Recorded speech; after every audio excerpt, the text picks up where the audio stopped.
ఎవ్వరికి చెప్పనని మీరు ఒట్టేస్తే ఒక సీక్రెట్ చెప్తాను. చెప్పండి. నేనే దావుద్ ఇబ్రాహింని.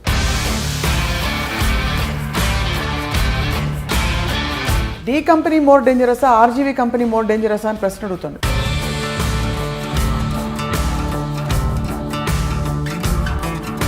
మీ దృష్టిలో దావుద్ ఇబ్రాహిం మంచోడా కాదా? దావుద్ ఇబ్రాహిం చాలా మందికి మంచి చేశాడు, చాలా మందికి చెడు చేశాడు. You don't want to make a film on a change maker like Sachin Tendulkar, but you want to make a film, you insist on making a film on a criminal. మనకి సామెత కదా, పట్టుబడినోడే దొంగ అని, పట్టుబడినోడు దొంగ కాదని.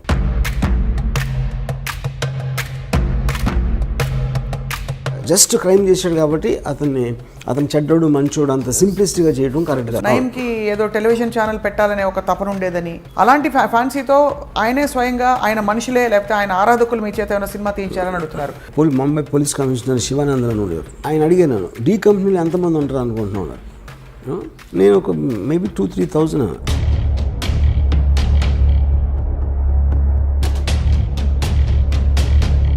ఇది కనిపించిన ఆరో సింహం. ఇది డి కంపెనీ నుంచి ఫోన్ చేస్తున్నాను, బ్రాండ్ కావాలి అక్కడ. ఎలా ఉంటారు వాళ్ళు? మనకన్నా మామూలు ఉంటారు. తెలిసి కూడా ఈ సినిమా తీయాలి, దీన్ని వెబ్ సిరీస్గా కూడా తీయాలని చెప్పి అనుకోవడంలో ఆంతర్యం ఏంటి? కృష్ణుడు ఏం చేశాడు? ఈ ఫెసిలిటేటింగ్ ద వార్. మనుషులకి మంచి చేయడానికి ఏం చేయలేదు కదా కృష్ణుడు అక్కడ. ధర్మ సంస్థాపనార్థాయ సంభవామి యుగే యుగే. దేవుడికి అంత పవర్ ఉండేది, చెడ్డవాళ్ళు ఎందుకు సృష్టించారు? సో మీరైతే మహాభారతాన్ని కూడా జస్టిఫై చేయట్లేదు ఇక్కడ. ఇట్ ఈస్ లైక్ నండగోళ. ఇంత సున్నితమైన ఈ విషయం మీద మీరు సినిమా తీస్తే మిమ్మల్ని దేశద్రోహి అని ఎవరన్నా అంటే ముద్ర వేస్తే మీరు ఒప్పుకుంటారా? 92 డిసెంబర్లో చాలా మంది ముస్లిమ్స్ని శివసేన వాళ్ళు చంపేశారు అయోధ్య తర్వాత. వాటికి పగ తీర్చుకోవటానికి వీళ్ళందరూ వెళ్ళి కాళ్ళ మీద పడిపోయి మన బాంబేలో మమ్మల్ని బతకనివ్వరు.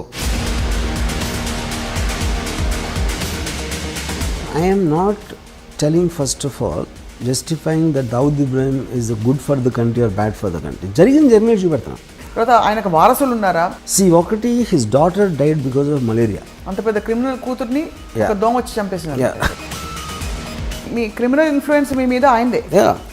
మీ ఇంట్లో ఫోటో ఉంది, ఆయన పూజ చేసుకుంటారేమో అని నా హృదయంలో ఉన్నాడు. ఒక చిన్న ఎగ్జాంపుల్ చెప్తాను. చెప్పండి. చోటా రాజాను ఒక మనిషి సౌత్య అని ఆల్మోస్ట్ తమ్ముడిలాగా చూసుకున్నాడు. ఒక పర్టిక్యులర్ స్టేజ్లో దావుద్ ఇబ్రాహింకి చోటా రాజానికి గొడవ వచ్చినప్పుడు కలిసి చోటా రాజాని చంపడానికి ప్లాన్ చేసి ఆ ప్లాన్ ఏమో వర్కౌట్ అవ్వదు. చోటా రాజాని పారిపోయాడు. ఇదంతా దుబాయ్లో జరిగింది. అంటే వీడు ఏం చేశాడంటే బాంబే నుంచి నలుగురిని తెప్పించి నేను మొత్తం అన్ని అరేంజ్ చేస్తాను, మీరు వెళ్ళి హాలిడే లాగా వెళ్ళండి దుబాయ్, అక్కడ నా వాళ్ళు వచ్చి సౌత్యాన్ని ఎలా చంపాలో వాళ్ళు ఎక్స్ప్లెయిన్ చేస్తారు, మీరు కన్విన్స్ అయితే చేయండి. వీళ్ళు సరే వెళ్ళారు దుబాయ్లో. మాల్లో బయట ఒక జిమ్ ఉంది. సౌత్య రోజు అక్కడికి వస్తాడు. పోర్ట్ దగ్గర కస్టమ్స్ వాళ్ళు అందరినీ ఆల్రెడీ సెట్ చేశాడు రాజన్ భాయ్. వాళ్ళు మిమ్మల్ని బోట్లో ఎక్కిస్తారు. ఆ బోట్ ఆ యాట్ ఇండియాకి వచ్చేస్తుంది. నెక్స్ట్ డే సాయంత్రం వచ్చాడు సౌత్య. కిందకి దిగి టపా షూట్ చేశారు. షూట్ చేసి పరిగెత్తారు. లెఫ్ట్ టర్న్ తిరిగారు. రైట్ టర్న్ తిరిగితే వ్యాన్ లేదు అక్కడ.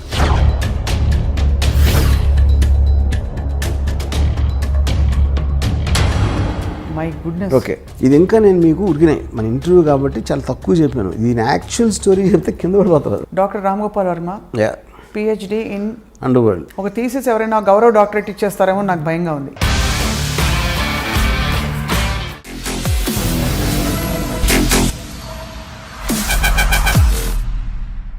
Welcome to this special interview on I dream. దర్శకులు ఫిల్మ్ మేకర్ రామ్ గోపాల్ వర్మ గారితో మనం చాలా విషయాలపై సుదీర్ఘంగా ఇంతవరకు చర్చించాం. కానీ ఇవాళ మాట్లాడబోతున్న టాపిక్ అత్యంత సున్నితమైనది, క్లిష్టమైనది. దావుద్ ఇబ్రాహిం. ఈ పేరు బహుశా ఫోన్లో స్నేహితులతోనో తెలిసిన వాళ్ళతోనో మాట్లాడడానికి కూడా మనం జంకుతూ ఉంటాం, భయపడుతూ ఉంటాం. ఈ పేరు వినగానే ఎవరు ఎక్కడ ఎలాంటి నిఘా వర్గాలు మనని ట్యాప్ చేస్తున్నారో అనే ఒక భయం కలుగుతుంది. అలాంటిది the world's most dangerous criminal Dawood ఇబ్రాహింపై ఏకంగా సినిమా తీసి పడేశారు దర్శకులు రామ్ గోపాల్ వర్మ. ఇప్పుడు ప్రస్తుతం డి కంపెనీ పేరుతో విడుదలవబోతున్న ఈ సినిమాపై మాట్లాడబోతున్నాం. అండర్ వరల్డ్ అంటే అసలు ఏమిటి తెలుసుకునే ప్రయత్నమే ఇవాల్టి ఈ ప్రత్యేక ఇంటర్వ్యూ. వర్మ గారు నమస్కారం.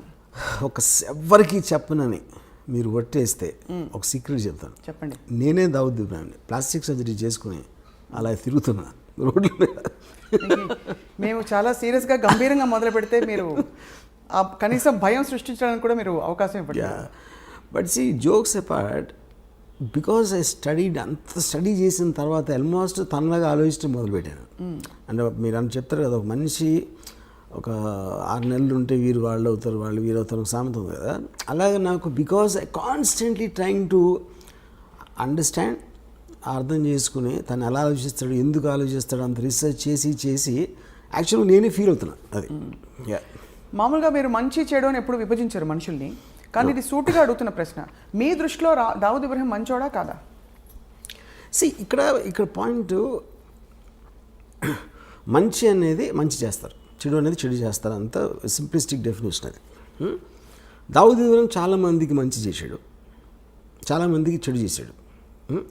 అప్పుడు మీరేంటి, ఒక సొసైటీ పరంగా మనం ఆలోచించాలా, లేకపోతే ఒక తను చుట్టూ ఉన్నవాళ్ళు తను ఎలా చూసుకున్నాడు దాన్ని బట్టి మనం ఒక మెజర్మెంట్ ఉండాలా, లేకపోతే జస్ట్ లీగల్గా మన డెఫినేషన్ తీసుకుంటే క్రైమ్ చేశాడు కాబట్టి ఒక క్రైమ్ చేసిన వాళ్ళు అందరూ చెడ్డోళ్ళు అనాలా అనేది ఈ 3 పాయింట్స్ మనకు క్లారిటీ కావాలి.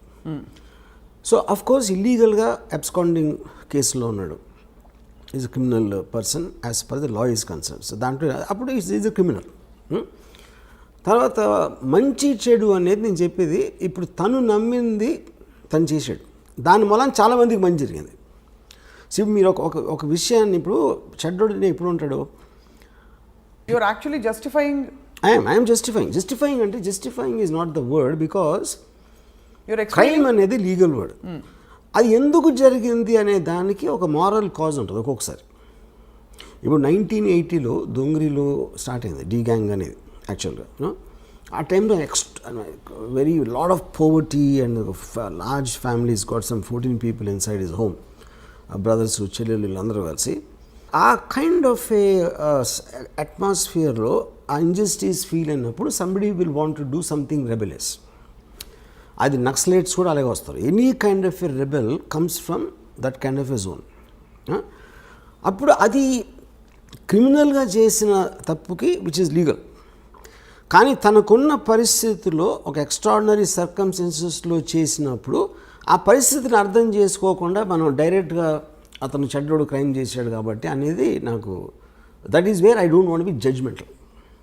అంటే మీకు ఇంత పెద్ద గ్యాంగ్స్టర్, ప్రపంచమంతా గ్యాంగ్స్టర్ అని ఆయన కోసం నిఘా వర్గాలు వెతుకుతున్న ఈ వ్యక్తిని కూడా మీరు చెడ్డవారు అనలేరు. నేను అనలేదు. You don't want judge. ఎందుకంటే ఇంకో పాయింట్ ఏంటంటే, ఇప్పుడు దావుద్ ఇబ్రహీం మీద లాస్ట్ కేసు రిజిస్టర్ అయింది 1982లో, చాలామందికి తెలియదు. సో నియర్లీ 40 years నుంచి తను ఏమీ చేయలేదు అసలు. బేసిక్గా 93 సీరియల్ బ్లాస్ట్లో అక్యూజ్ నెంబర్ 1. అక్కడ ఏంటంటే 13 ఏళ్ళ ట్రయల్ తర్వాత ఒక్క లింక్ పెట్టలేకపోయారు దావుద్ ఇబ్రహీం దాంట్లో ఇన్వాల్వ్ అయ్యాడు లేదని. That is actually the case history. కాకపోతే తనకున్న పేరుతోటి డీ కంపెనీ అనేది దావుద్ ఇబ్రహీం సృష్టించింది, కానీ డీ కంపెనీ రిజిస్టర్డ్ కంపెనీ కాదు, it is just name given. తన ఆర్గనైజేషన్ స్కిల్తో మామూలు స్ట్రీట్ గ్యాంగ్స్ని కూడా ఇంత పకడ్బందీగా నడపవచ్చు అనే ఒక ఆస్పెక్ట్ తను సృష్టించాడు. కాబట్టి ఆ డీ కంపెనీ అనే పేరు కంటిన్యూ అవుతుంది. డీ కంపెనీలో 100 మంది ఉన్నారు గ్యాంగ్స్టర్స్. అబూ సలీం కూడా అక్కడ ఉన్నారు, చోటా షకీల్ అక్కడ ఉన్నారు. 97 to 2004లో మ్యాక్సిమం అండర్ వరల్డ్ యాక్టివిటీస్ జరిగినాయి బాంబేలో. ఆ టైంలో దేంట్లో కూడా దావుద్ ఇబ్రహీం పేరే లేదు అసలు. So Dawood Ibrahim as a person is different from D company, though he founded it. So he founded it and hence is relevant here. But మీరు తీసిన సినిమా మాత్రం డీ కంపెనీ. ఎందుకంటే నేను తీసే సినిమా ఏంటంటే basically this is about Dawood Ibrahim very beginning టైంలో అతని బ్రదర్ని చంపిన వాళ్ళ మీద పగ తీర్చుకోవడానికి ఒక ఏదో చేశాడు. ఆ ఆస్పెక్ట్ ఒకటే నేను తీసాను D company. And first time బాంబేలో దావుద్ ఇబ్రహీం అని అన్నాడు అని ఒక పేరు రిజిస్టర్ అయింది జనంలో. అది తీసి దాని తర్వాత కంటిన్యూషన్ సిరీస్ లాగా తీస్తున్నాను డీ కంపెనీ. కానీ ఇంత అవుట్డేటెడ్ క్రిమినల్ తర్వాత ఆయన మీద కేసు కూడా లేదని చెప్పి ఆయన మీద సడన్గా మీరు స్ఫూర్తి పొంది సినిమా తీసేంత పని అంటే what about him? Because I honestly think he's ఎప్పుడైనా సరే ఒక విజనరీ అవసరం ఏ బిజినెస్లో కానీ ఏ దాంట్లో. టాటా బిర్లాలు అలాంటి వాళ్ళు ఉన్నప్పుడు సడన్గా అక్కడికి ధీరుభాయ్ అంబానీ ఒక అతను గుజరాత్ నుంచి వచ్చాడు. అంతకుముందు అంతంత పెద్ద ఇండస్ట్రీస్ వాళ్ళందరూ ఆలోచించి ఒక విజనరీ ఆస్పెక్ట్ తోటి ఈ change the entire industries face in India అక్కడి నుంచి. అంటే ఆల్మోస్ట్ టాటా బిర్లాని మర్చిపోయాం దాని తర్వాత. Same thing what Bill Gates did to IBM, you know. So అది legal aspect, business aspect. Same thing under వరల్డ్లో కరీం లాలా వర్దాబాయ్ మొదలియార్ అండ్ హాజీ మస్తాన్ లాంటి దిగ్గజాలు ఉన్నప్పుడు ఒక 25-year-old బాయ్ దావుద్ ఇబ్రహీం అనేవాడు దోంగ్రీ నుంచి వచ్చి ఈ completely change the way the under world operates. So if I make a film on Veerappan, somebody makes a film on Hitler, అలాగే make a film on Dawood Ibrahim, anybody made an impact ఏ విధంగా అయినా సరే, I think his material is good for making a film. But as much as it sounds like a repetitive question to you, Ramu garu, you don't want to make a film on a change maker like Sachin Tendulkar. You don't want to make a film on a change maker like Dhirubhai Ambani.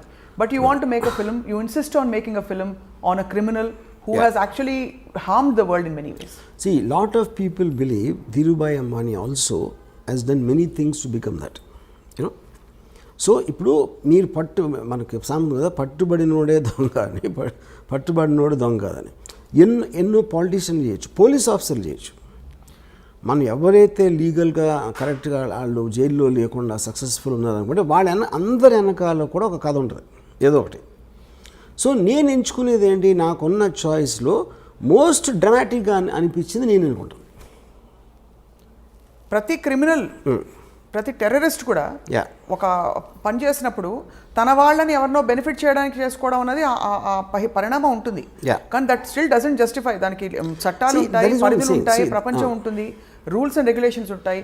వాటన్నిటిని ఉల్లంఘించి మనుషుల ప్రాణాలతో చెలగాటం ఆడిన వ్యక్తుల మీద. కానీ నేను అదే అంటున్నాను, జస్టిఫై అనే మాట కరెక్ట్ కదా అంటున్నాను. ఇప్పుడు if you are not in other person shoes, okay, అవతలోడి షూస్లో మనం లేనప్పుడు అతను ఏం చేశాడు అనే దాని మీద జడ్జ్మెంటల్ అవ్వటం అనేది నేను చేయను. ఎందుకంటే ఆ పరిస్థితిలో నేను ఉంటే నేనేమన్నా చేసేవాడినా. ఫర్ ఎగ్జాంపుల్ మీరు రాడికల్స్ ఉంటారు అనుకోండి, ల్యాండ్ లార్డ్స్ వాళ్ళని తొక్కేసి వాళ్ళని అరాచకాలు చేసేస్తున్నప్పుడు వాళ్ళు ఏదో ఎదురు తిరిగి ఒక ల్యాండ్ లార్డ్ని చంపేశారు అనుకోండి. చంపటం అనేది చట్టరీత్యా నేరం. Of course they will be punished for that. But ఎలాంటి పరిస్థితుల్లో వాళ్ళని కార్నర్ చేస్తే వాళ్ళు అలా చేయాల్సి వచ్చిందో అనే దానికి, that is what I want talking about, moral justification if you care to understand. ఇంకా చాలా సింపుల్ చెప్తాను. నేను ఒకసారి పోలీస్ ఆఫీసర్ని అడిగినది, ఇప్పుడు క్రైమ్ చేసిన వాడిని శిక్షించాలని మీరు అంటారు. ఒక రిచ్ మ్యాన్ ఒక పనివాడికి జీతం ఇట్లా, ఓకే, వాడికి ఒక వాళ్ళ mother is not well and he needs urgently money to pay for the medicine. Okay, so వాడు ఈ జీతం ఇవ్వట్లేదు కాబట్టి ఆడేదో ఇంట్లో డబ్బులు కొట్టేసి వెళ్ళిపోయాడు అని పట్టుకున్నారు పోలీసులు. డబ్బులు దొంగిలించడం అనేది నేరం, ఆఫ్ కోర్స్, అందుకని అతని చట్టరీత్యా అతను శిక్షిస్తారు ఏదో చేసి. బట్ వాడు ఎందుకు చేశాడు అని మీరు వెనకాలకి వెళ్తే I don't think you'll feel the same thing after that. Though it is still a crime. On paper it's a crime. Yeah. So you find a story behind everything. Yeah. And also you see the point is, ఒక సొసైటీలో ఎన్నో రకాల మంది ఉంటారు. ఇప్పుడు for example political leaders ఉంటారు, ఆయన తాట తీస్తూ ఉంటాడు, ఒకడు ఇంకోటేమో నరికేస్తూ ఉంటాడు, బొక్కలు కొడతా అని ఇంకోటి అంటాడు. They don't do anything but they actually using violent rhetoric, which is just an expression of their anger or whatever you think it is. మనిషి ఏదో కొట్టుకుంటూ ఉంటారు, అప్పుడప్పుడు దెబ్బలాడతారు, కొన్నిసార్లు మర్డర్లు కూడా జరుగుతాయి, కొన్నిసార్లు ఎవరితోనో చంపేస్తారు.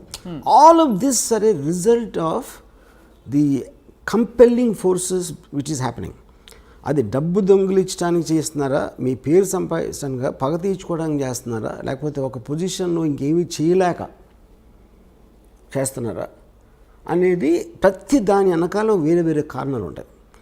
ఆ కారణాలని కంప్లీట్గా అర్థం చేసుకోకుండా జస్ట్ క్రైమ్ చేశాడు కాబట్టి అతను చెడ్డోడు మంచోడు అంత సింప్లిస్టిక్గా చేయడం కరెక్ట్ కాదు. ఈ సినిమా అంటే హ్యూమన్ ఇంట్రెస్ట్ స్టోరీ అంటారు. అయితే ఈ సినిమాలో హ్యూమన్ ఇంట్రెస్ట్ యాంగిల్ ఉంటుంది. It's only human interest.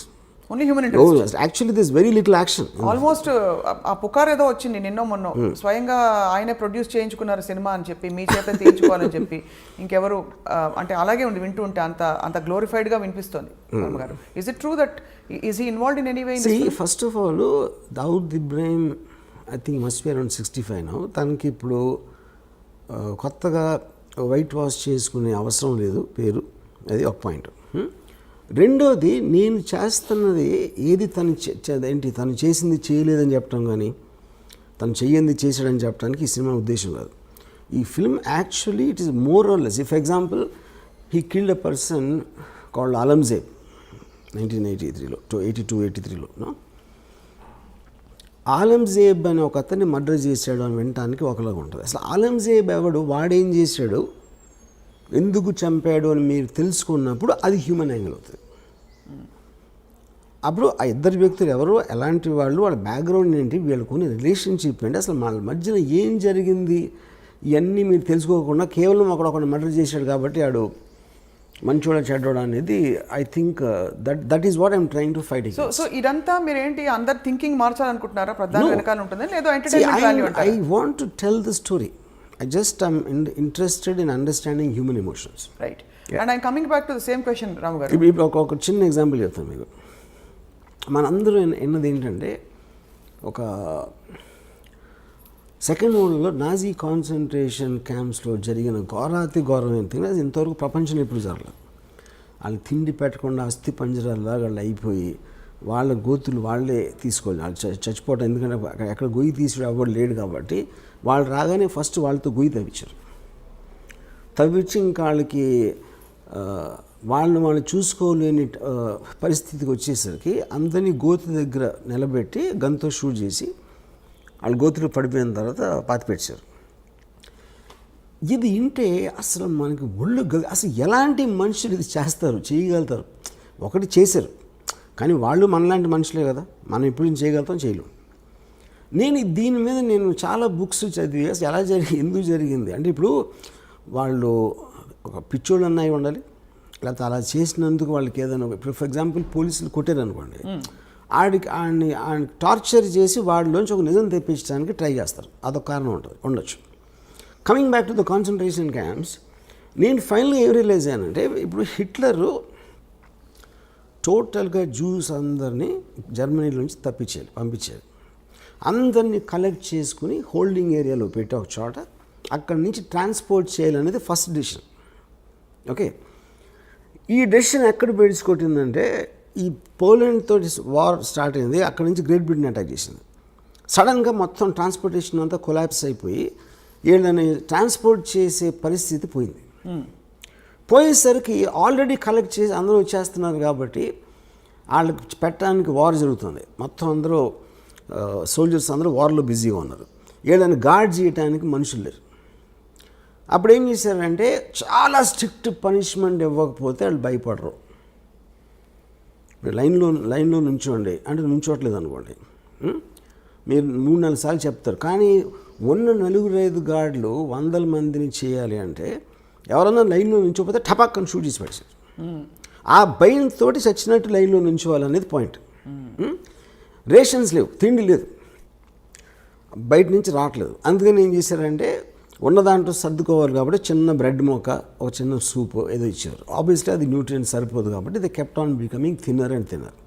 తర్వాత లేబర్ వచ్చి గోతులు తవ్వటానికి వాళ్ళు లేరు కాబట్టి ముందు ట్రైన్ దగ్గరనే వాళ్ళతో ఫస్ట్ గోతి తవ్వి చేసుకుని, ఎందుకంటే తర్వాత వాళ్ళకు కూడా శక్తి ఉండదు తవ్వటానికి.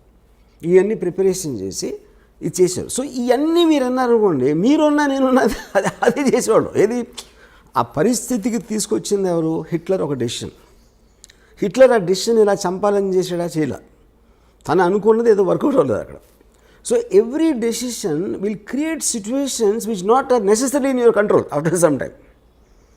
యూనో, అప్పుడు నేను ఈ బుక్ మొత్తం చదివితే నాకు వాళ్ళ మీద కూడా చాలేసింది. ఇది ఎవరైతే ఇదంతా చేశారో యూనో ఆ డెసిషన్స్ తీసుకోవడానికి. అప్పుడు కేట్ విన్స్లెట్ది రీడర్ అనే ఒక టెరిఫిక్ సినిమా వచ్చింది.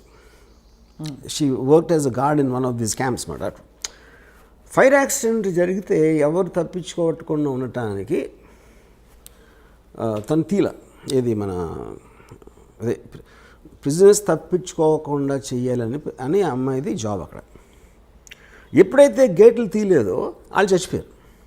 దాని మీద కోర్ట్ ట్రయల్ జరిగినప్పుడు వాట్ వర్ యూ డూయింగ్ అంటే, I was doing my job అంది. నాకు నా గవర్నమెంట్ ఇచ్చిన జాబు ఎట్టి పరిస్థితుల్లోనూ వీళ్ళని తప్పించుకోవడానికి వీల్లేదు. అప్పుడు ఇలాంటి పరిస్థితి వచ్చినప్పుడు ఆ డెసిషన్ సొంతంగా తీసుకోవచ్చా తీసుకోలేరా అనేది పాయింట్ అక్కడ. ఇవన్నీ అంటే వీటికి మీరు ఇస్తున్న జస్టిఫికేషన్ ఐ అండర్స్టాండ్. ప్రధాని వెనకాల ఒక కారణం ఉంటుంది, ఒక ఆంతర్యం ఉంటుందని చెప్పి. బట్ దాన్ని దీంతో ఒక విల్లింగ్గా కావాలని వచ్చి ఒక పవర్ కోసం ఎస్టాబ్లిష్ చేసుకున్న ఒక క్రిమినల్, ఒక గ్యాంగ్స్టర్ ఇప్పటికి కూడా ప్రపంచం వెతుకుతుంది ఆయన కోసం. సో అటువంటి సినిమా మీరు తీశారంటే ఖచ్చితంగా 2 కారణాలే ఉండాలి. ఇప్పుడు నయీం గురించి విన్నప్పుడు కూడా నయీంకి ఏదో టెలివిజన్ ఛానల్ పెట్టాలనే ఒక తపన ఉండేదని, ఆయన టీవీలో కనిపించడానికి ఇష్టం అని, అలాంటి ఫ్యాన్సీస్ వాళ్ళకు ఉంటాయని చెప్పి గ్యాంగ్స్టర్స్కి, అలాంటి ఫ్యాన్సీతో ఆయనే స్వయంగా ఆయన మనుషులే లేకపోతే ఆయన ఆరాధకులు మీ చేత ఏమైనా సినిమా తీయించారని అడుగుతున్నారు. మొన్న కూడా ఎక్కడో ఇంటర్నెట్లో వైరల్ అయింది ఈ మాట. Is it right? Is it true? That's not true. First of all gangster అనేది ఒక వర్డ్. అది గ్యాంగ్స్టర్ అనే దాని మీనింగ్ ఏంటి? ఒక గ్యాంగ్ని నడిపేవాడు, లేకపోతే గ్యాంగ్లో పనిచేసేవాడు. ఆయన కాదా gang is organise. Of course organise crime అనేది గ్యాంగ్స్టర్ బేసిక్గా. ఆర్గనైజ్ క్రైమ్ అంటే ఏంటంటే మీ తెలివితోటి క్రైమ్ చేస్తా కూడా తప్పించుకునేలాగా ఒక సిస్టమ్ క్రియేట్ చేయటాన్ని ఆర్గనైజ్ క్రైమ్ అంటారు. లేకపోతే మామూలు క్రైమ్ అది, అప్పటికప్పుడు ఏదో అనుకునే ఒకళ్ళిద్దరు చేసేది.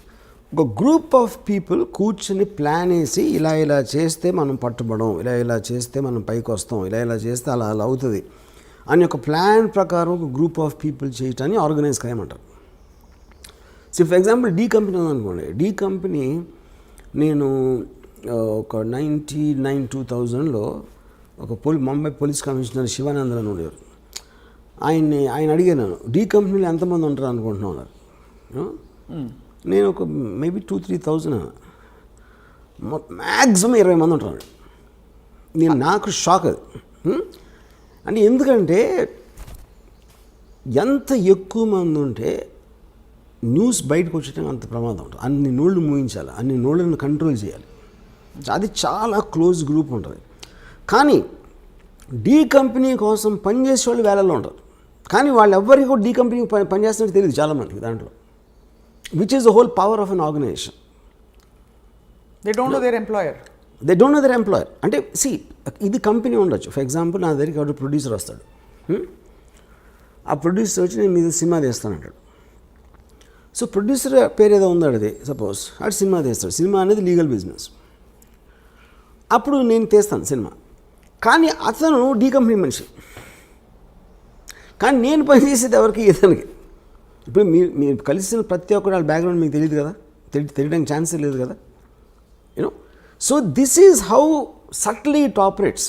ఇప్పుడు అలా మీ ఎంప్లాయర్ మీకు తెలియదేమో? తెలీదు, ఎవరికి తెలియదు. బాంబేలో చాలాసార్లు మీకు ఇలాగా భరత్ భాయ్ షా కేసులో చోరీ చుప్కే సల్మాన్ ఖాన్, ప్రీతి జింటా, రాణి ముఖర్జీ అలాంటి యాక్టర్స్ ఉన్న పిక్చరు నాజిమ్ రిజ్వీ అని ఒకటి ప్రొడ్యూస్ చేశాడు. భరత్ భాయ్ ఫిల్మ్ ఫైనాన్షియల్, ఆయన ఎన్నో సంవత్సరాల నుంచి చేస్తున్నాడు. నాజిమ్ రిజ్వీ అండర్ వరల్డ్ మనిషి అని సినిమా సగమయ్యేది తెలిసి, అది ఎవరో చెప్పారు. కానీ అండర్ వరల్డ్ మనిషి అంటే ఏంటి అసలు అర్థం ఏంటి? ఫస్ట్ అది చెప్పండి. అండర్ వరల్డ్ మనిషి అంటే మీరు డైరెక్ట్గా క్రైమ్ చేసే వాళ్ళు ఒకళ్ళు ఉంటారు. అంటే డైరెక్ట్ క్రైమ్ అంటే ఏంటి? లీగల్ డెఫినేషన్లో. సెకండ్ డిగ్రీ వాళ్ళేమో వాళ్ళు వాడుకుంటారు, అది కొంచెం ఫోన్ చేసి చెప్పారా అని. వాడు చేయడు. కాకపోతే implying the threat, D company వాళ్ళు నాకు తెలుసు అనే ఒక ఇన్ఫర్మేషన్ తోటి ఇంటిమిడియేట్ చేయటం అదొక పద్ధతి. మూడోది, మీరు లీగల్గా చేయలేని పనులు కొన్ని వాళ్ళు మీకోసం ఇల్లీగల్గా చేస్తారు. మీ బుక్స్లో అన్నిట్లో అలా ఉంటుంది. కానీ మీరు వేరేగా చేసేయని వాళ్ళు ఒక సెపరేట్ టీంతో వాళ్ళు చేస్తారు.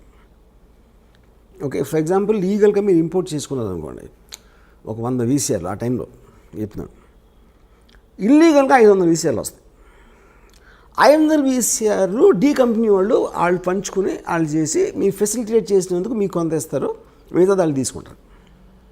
సో డైరెక్ట్గా ఎవడైతే కంపెనీలో ఉన్నాడో వాడు చేయలేదు, అది వాడు దాన్ని అమ్మలేదు, వాడు కొనలేదు, ఫెసిలిటేట్ చేశాడు అంతే. ఆ ఫెసిలిటేషను 100 వీసీఆర్లు పోతే 500 వీసీఆర్లు వచ్చినాయి అని తెలుసుకోవడం అనేది చాలా కష్టం. సో ఇప్పుడు ఈ లింక్స్ మీద లింక్స్, ఇప్పుడు ఒక మర్డర్ ఉందనుకోండి, ఇప్పుడు ఎవడో ఒక ఎక్కడో కలుస్తాడు, ఒక జైలు, ఒక్కొక్కసారి జైల్లో అవ్వచ్చు, ఇంకొకసారి ఎక్కడో ఒక స్మాల్ టౌన్లో ఒక పని ఉంది చేస్తావా అంటాడు. ఏంటండి ఇలా జస్ట్ బాంబే వచ్చి నువ్వు చిన్న గన్ వేస్తాం, ఫలానా ఒక్కడిని షూట్ చేయి అని ఆడికి డబ్బులు ఆఫర్ ఇస్తాడు. వాడేంటి వీడు మాట్లాడేవాడు రషీద్ అనేవాడు అబ్దుల్ అనేవాడు చెప్పాడు అన్నవాడు. ఈ రషీద్ అసలు బాంబే రాడాడు. ఈ అబ్దుల్ని ట్రైన్ ఎక్కించి పంపుతాడు. ఈ అబ్దుల్ అక్కడ దిగి నువ్వు ఫలానా హోటల్లో అక్కడ స్టేషన్ బయట ఎలా ఉంటుంది అక్కడ ఉండవు. మళ్ళీ అక్కడ ఫోన్ వచ్చి నువ్వు బయటకు వచ్చి బాండ్రా బస్ స్టాండ్ దగ్గర నువ్వు వెళ్ళు, అక్కడ గ్రీన్ షర్ట్ బ్లాక్ ప్యాంట్ వేసుకుని అక్కడ కనిపిస్తాడు. ఆడికి నీ పేరు మల్బార్ అని చెప్పి అంటాడు. ఆడు వెయిట్ చేస్తున్నాడు. ఆడ అసలు పేరేమో తక్కువ మీద ఉంటుంది, ఆడేమో సలీం అని చెప్పాడు. వీళ్ళిద్దరి దగ్గరికి ఒక బురకా వేసుకున్న ఆవిడ వచ్చి ఒక చిన్న ప్యాకెట్ ఇచ్చారు. ఈ బురకా ఆవిడ ఎవరు వాళ్ళకి తెలియదు, వాళ్ళెవరు బురకా ఆవిడకి తెలియదు. వాళ్ళు వెళ్ళి ఎక్కడో తీసి దాన్ని ఓపెన్ చేస్తే దాంట్లో ఒక చిన్న కంట్రీ పిస్టల్ ఉంటుంది. ఉండి అక్కడి నుంచి నువ్వు ఫలానా చోట టెలిఫోన్ బూత్ దగ్గర వేయచా ఫోన్ వస్తుంది. వచ్చేసరికి నువ్వు జూహుకి వెళ్ళి ఫలానా ఒక బ్రౌన్ బంగ్లో ఉంటుంది, దాని బయట ఇలాంటి కారు ఉంటుంది. ఒకడు వస్తాడు, ఒక బట్టతల్లుడు, అతన్ని షూట్ చేసి మీరు వెళ్ళిపోయి ఈ 2 గన్స్ ఫలానా క్రీక్ దగ్గర నాలా ఉంది, ఆ నాలా దగ్గర ఒక చిన్న ఆ చెట్లు ఉంటాయి, అక్కడ ఒక ఇలాంటి దగ్గర పెట్టేసి వెళ్ళిపోయాడు. వీళ్ళు అది చేసి అక్కడ పెట్టేసి అక్కడ ఒక ప్యాకెట్లో కొంత డబ్బు ఉంటుంది, అది తీసుకుని వెళ్ళిపోయారు. ఇప్పుడేంటి ఈ మొత్తం దాంట్లో రషీద్ ఏం క్రైమ్ చేయలే. వీడు ఫస్ట్ ఎవడైతే అబ్దుల్కి చెప్పాడో వాడు క్రైమ్ చేయలేదు, అసలు ఆడు ఇక్కడికి రాలేదాడు. ఓకే, అబ్దుల్ వచ్చాడు. అబ్దుల్ వచ్చి ఎవడైతే సలీం అన్నోని కలిసాడో సలీం ఆడి పేరు కాదు, సలీంకి వీడు అసలు పేరు తెలియదు. ఎవరైతే గన్ను తీసుకొచ్చి ఇచ్చిందో ఆవిడికి ఆళ్ళు తెలియదు, వీళ్ళు తెలియదు. సో ఇప్పుడు పోలీసులు ఇన్వెస్టిగేషన్ చేయడం మొదలుపెట్టి అసలు ఎవరిని పట్టుకుని ఎక్కడికి లింక్ వెళ్ళాలని, కానీ పేపర్లు ఏమొస్తుంది, డి కంపెనీ హ్యాస్ కిల్డ్. కానీ ఎవరికి తెలీదు వాళ్ళు డి కంపెనీ వాళ్ళని. అదే నేను చెప్పేది. ఇప్పుడు ఆ బురకా వేసుకున్న ఆవిడకి ఏం చెప్పారు, ఈ ప్యాకెట్ని వాళ్ళకి ఇచ్చేయని చెప్పారు ఎవరో. ఇది కనిపించిన ఆరో సింహం ఇది మీరు చెప్తున్న ఈ డి కంపెనీ ఎవరికి తెలియట్లేదు. అదే చెప్పేది. అందుకనే ఇప్పుడు శివనంద్ర ఏం చెప్పారు, most of the people don't know they're working for D company. అది ఎప్పుడు తెలుస్తుంది అంటే వీళ్ళందరికీ ఇద్దరు ఎవరైతే షూట్ చేశారో వాళ్ళిద్దరికీ పేపర్లో చదివాక తెలుస్తుంది వాళ్ళు డి కంపెనీ కోసం చేశారని. సో అప్పుడు ఏమంటాడు, పట్టుబడ్డాడు అనుకోండి, నేను డి కంపెనీ అంటాడు ఆడ పేపర్లో చదివాక. కానీ డి కంపెనీ అని చెప్పినా సరే వాడి నుంచి అసలు ఆడికి ఎవడైతే చంపాడో వాడికి లింక్ లేదు. ఫస్ట్ ఆడిద్దరికి బ్యాక్గ్రౌండే లేదు. ఈ గన్ ఎక్కడ దొరికింది, ఎవరో బురకాలు ఇచ్చారు, ఆ బురకాని ఇంపాసిబుల్ ట్రేస్ చేయడం. అసలు ఇది ఇక్కడ ఎందుకు వచ్చాడు, రషీద్ ఆడు ఏమీ చేయలేదు కానీ.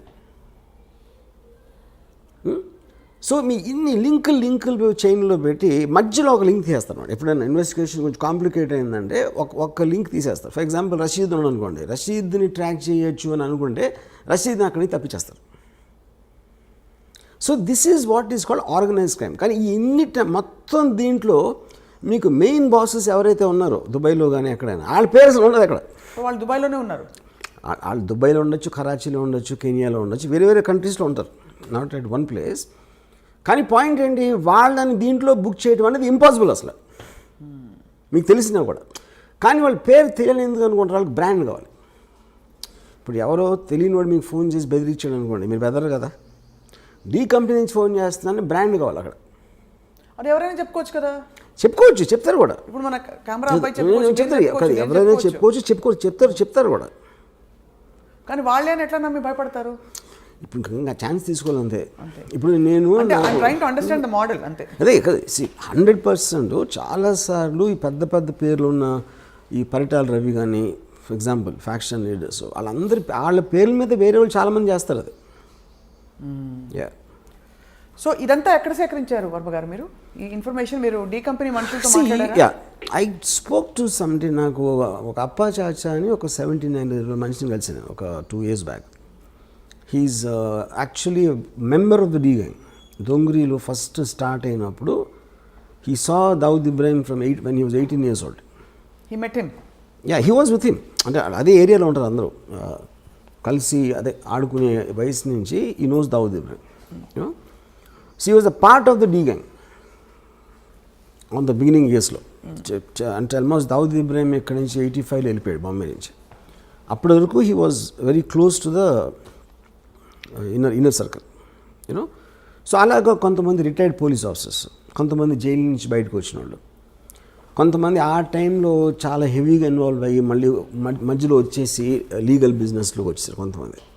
సో ఇలా ఒక 10-12 పీపుల్ నుంచి నేను సేకరించాను. అండ్ మీరు ఇందాక చెప్పిన స్పెసిఫిక్ ఇది చాలా సున్నితమైన question. I don't even know if I should be asking this question. ఈ డీ కంపెనీలో వర్క్ చేస్తున్న వాళ్ళు అన్ని ధర్మాలకి సంబంధించిన వాళ్ళు ఉంటారు, అన్ని మతాలకు సంబంధించిన ఉంటారు. ఉంటారు. It's not Muslims, all people. Christians ఉంటారు, హిందూస్ ఉంటారు. Like for example Dawood Ibrahim closest person is Hindu, చోటా రాజన్. అండ్ మీరెప్పుడు దావుద్ ఇబ్రాహిం తాలూకు మనుషుల్ని దగ్గరగా కలవలేదు ఎక్సెప్ట్ అప్పా చాచా? మీ వీళ్ళందరినీ కలిసాను, చాలామంది కలిసాను. వీళ్ళందరూ కలిసారు. ఎలా ఉంటారు వాళ్ళు? మనకన్నా మామూలుగా ఉంటారు. మనకన్నా అంటే నాకు మన మీద ఎక్కువ అనుమానం వస్తుంది. అంటే very very normal looking people అసలు. సో ఈ సినిమా షూటింగ్కి సంబంధించి వర్మ గారు, షూటింగ్ మొత్తం ఇది డీ కంపెనీ ముంబై చుట్టూ తిరగవలసిన కథ. మీరు ఎక్కడో ముంబై కాకుండా ఇతర ప్లేసెస్లో షూట్ చేశారు. ఎందుకంటే 80s ముంబై అనేది ముంబైలో ఉండడానికి ఛాన్సే లేదు. ఎందుకంటే Mumbai it's very very expensive place.